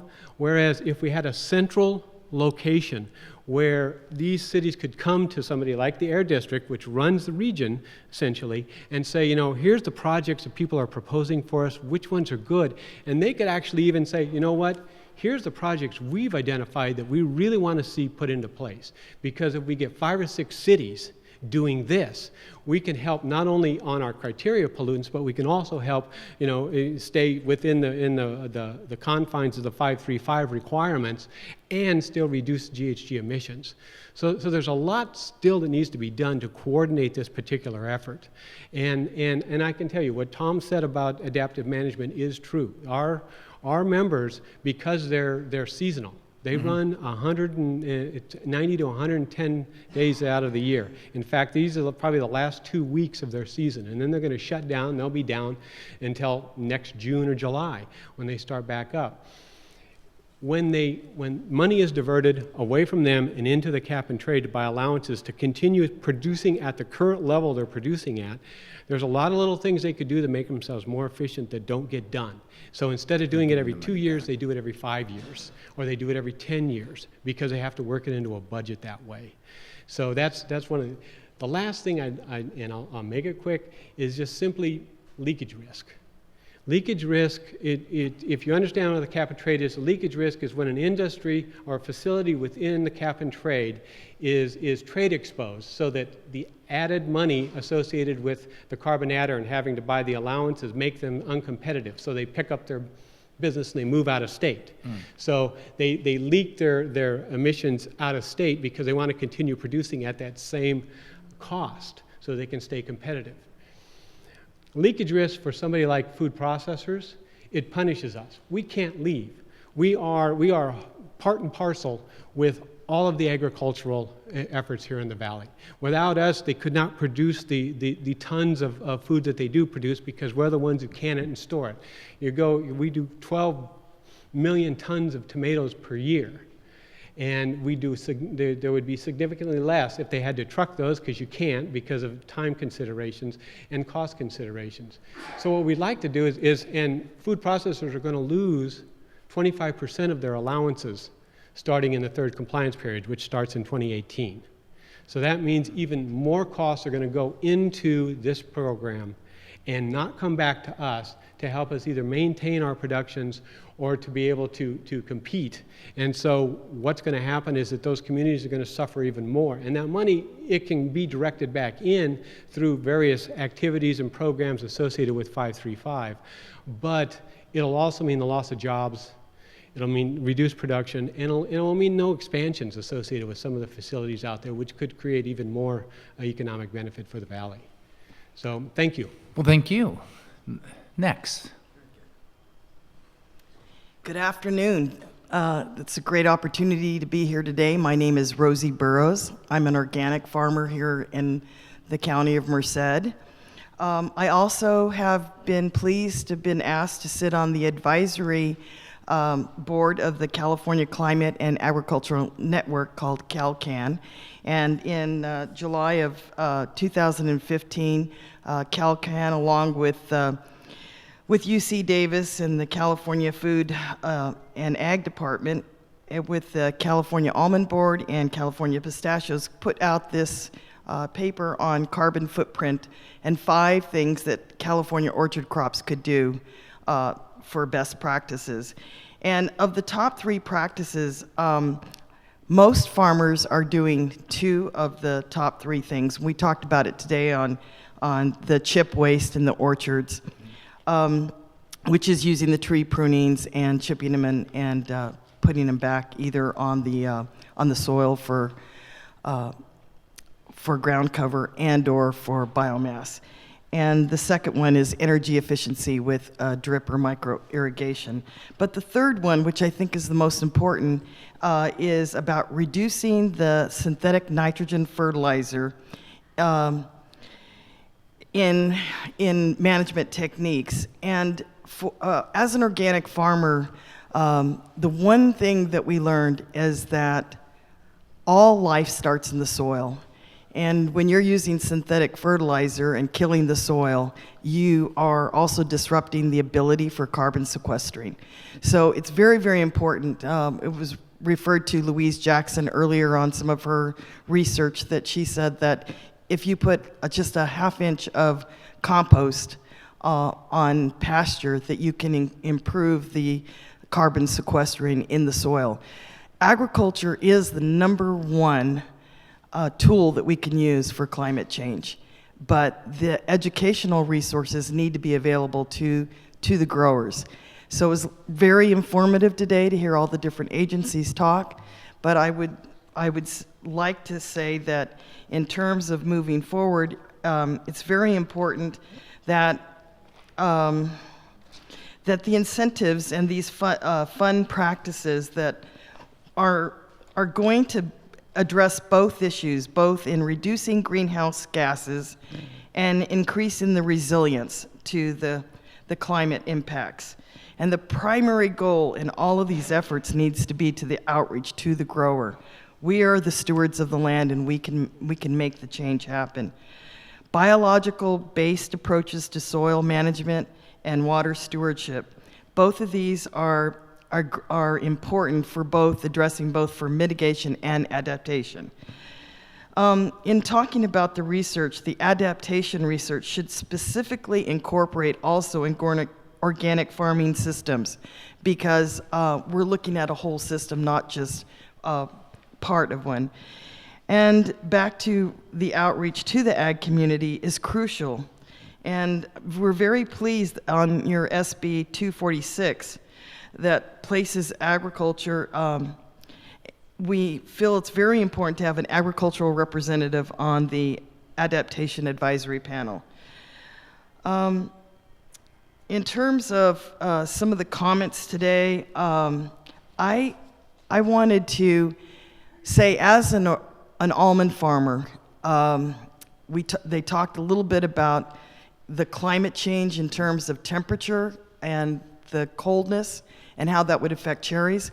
Well, we have the major production of almonds in the Central Valley. And if our climate change changes that cold period, that will impact our major #1 crop of almonds. So we'd like to also have you consider that the increased threat of farmland conservation that is posed by climate change, because as farmers lose their ability to stay on the land and steward the land, then that land then gets back into urban development, which causes more, an increase for more greenhouse gas emissions. We were talking also about schools and our less fortunate people that have trouble in areas of poverty. Please consider pesticide use near schools, and not only in terms of health, but air quality. We need to encourage more trees that are planted at our schools for cooling, and encourage more all the way around, including starting here at UC Merced, composting trash. So those were some of the things that I thought were important to share with you as a farmer. We look forward to working in building the best practices possible, and I was very impressed with today's hearing to hear all the expertise witnesses, and look forward as a farmer to working together in solutions. Last week we drove through the mountains, and the beetle damage and seeing all the millions of trees that are destroyed and they haven't burned yet, it's catastrophic, and it's going to be a huge disaster. Thank you. Thank you. Next.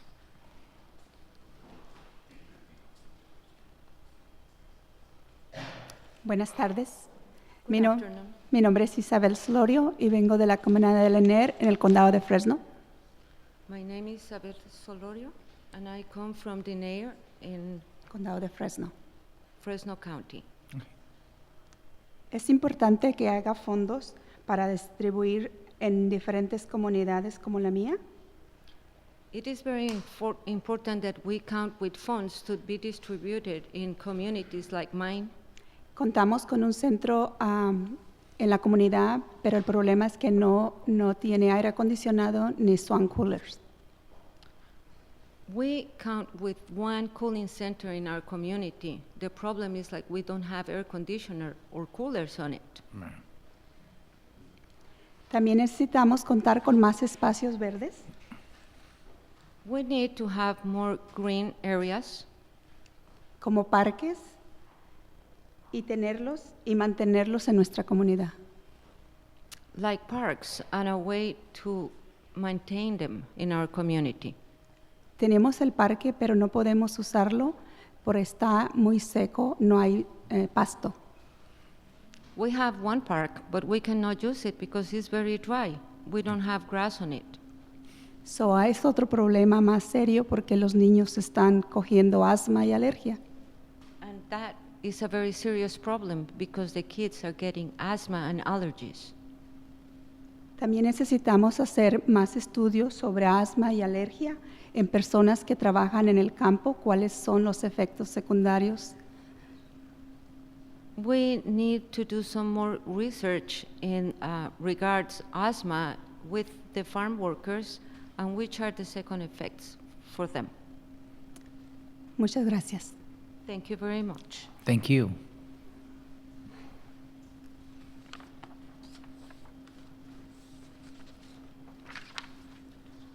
Hi, my name is Francisco Mendez. I'm coming from southwest of Fresno, and city of Fresno. I am one of the low-income families that got a house from Habitat for Humanity, and I'm very happy of that. We have a lot of problems I see in Fresno, and I hope these problems are over California. It's about water. You know, we are buying the water from the city. There's one bill. Plus, we had to buy water bottle in the stores. I hope that, like, I'm talking to my neighbors, and we are waiting to have, like, some kind of coupons by mail, or go to the stores to cash water, to buy water with those coupons or tokens. Otherwise, will be more expensive, or we can have filters for every house to put under the sink, so we don't have two bills. At least we can have one bill. The other thing, like Isabel says, we need more parks all over California, more green parks. I see that we have some small parks that are not used. Nobody uses them. Nobody care about them. And even if we want to go there, there is no sidewalk, no crosswalk, no bike walk. There is nothing. We need to put more money in those parks, and the parks we have are far away from our houses. We cannot take our kids to go to play. They have asthma. The teachers told us, take the family outside. But outside where? The air quality is very bad. To kill the bad air quality, we need clean services in transportation. The transportation is very bad, very old, is not updated. We need green buses. That's help a lot if we have green buses. I have a lot of neighbors who are retired, older people, and they say there is too far away from their houses to go to cooling centers. Mm-hmm. Also, the kids, they don't have place to go outside and do a homework. Have a park will be a good idea, close to a cooling center for them, and then we can have volunteers to help those kids to make a homework. Well, we need buses, the parks, water filters, and the most important thing, I know that some of my neighbors send their kids to school, and some of the kids are playing outside when it's very hot outside. We don't have any way to know how is the air quality outside. And we need, all the school districts to have how to measure the air quality for the teachers and the parents. Thank you very much. Thank you. Good afternoon. Thank you very much for being here. My name is Leticia Corona, policy advocate with Leadership Council for Justice and Accountability.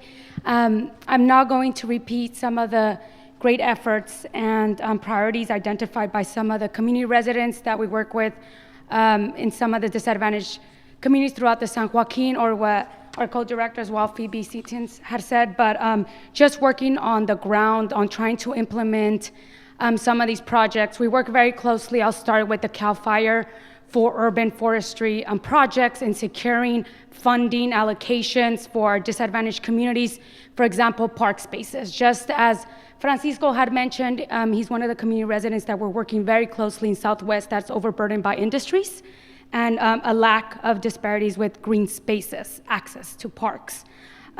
What we've seen, as we all know, with the approval of GGRF funds with 2.2 billion, and as Mr. Senator, with the 25% allocation toward disadvantaged communities, we've seen a constant struggle in ensuring that we have the technical assistance on the ground in most of these disadvantaged unincorporated communities that we work with, as well as smaller cities.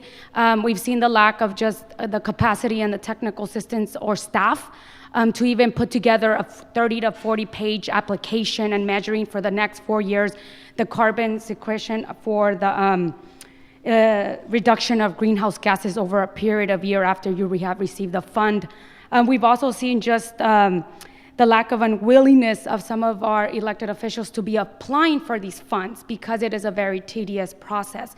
So just kind of wanted to lay out some of the obstacles that we face in securing these funds here in our region, San Joaquin, as well as in ensuring that we're prioritizing these projects in disadvantaged communities, as we've seen a lack of trees as well as green spaces, as we know that will help reduce greenhouse gases emissions.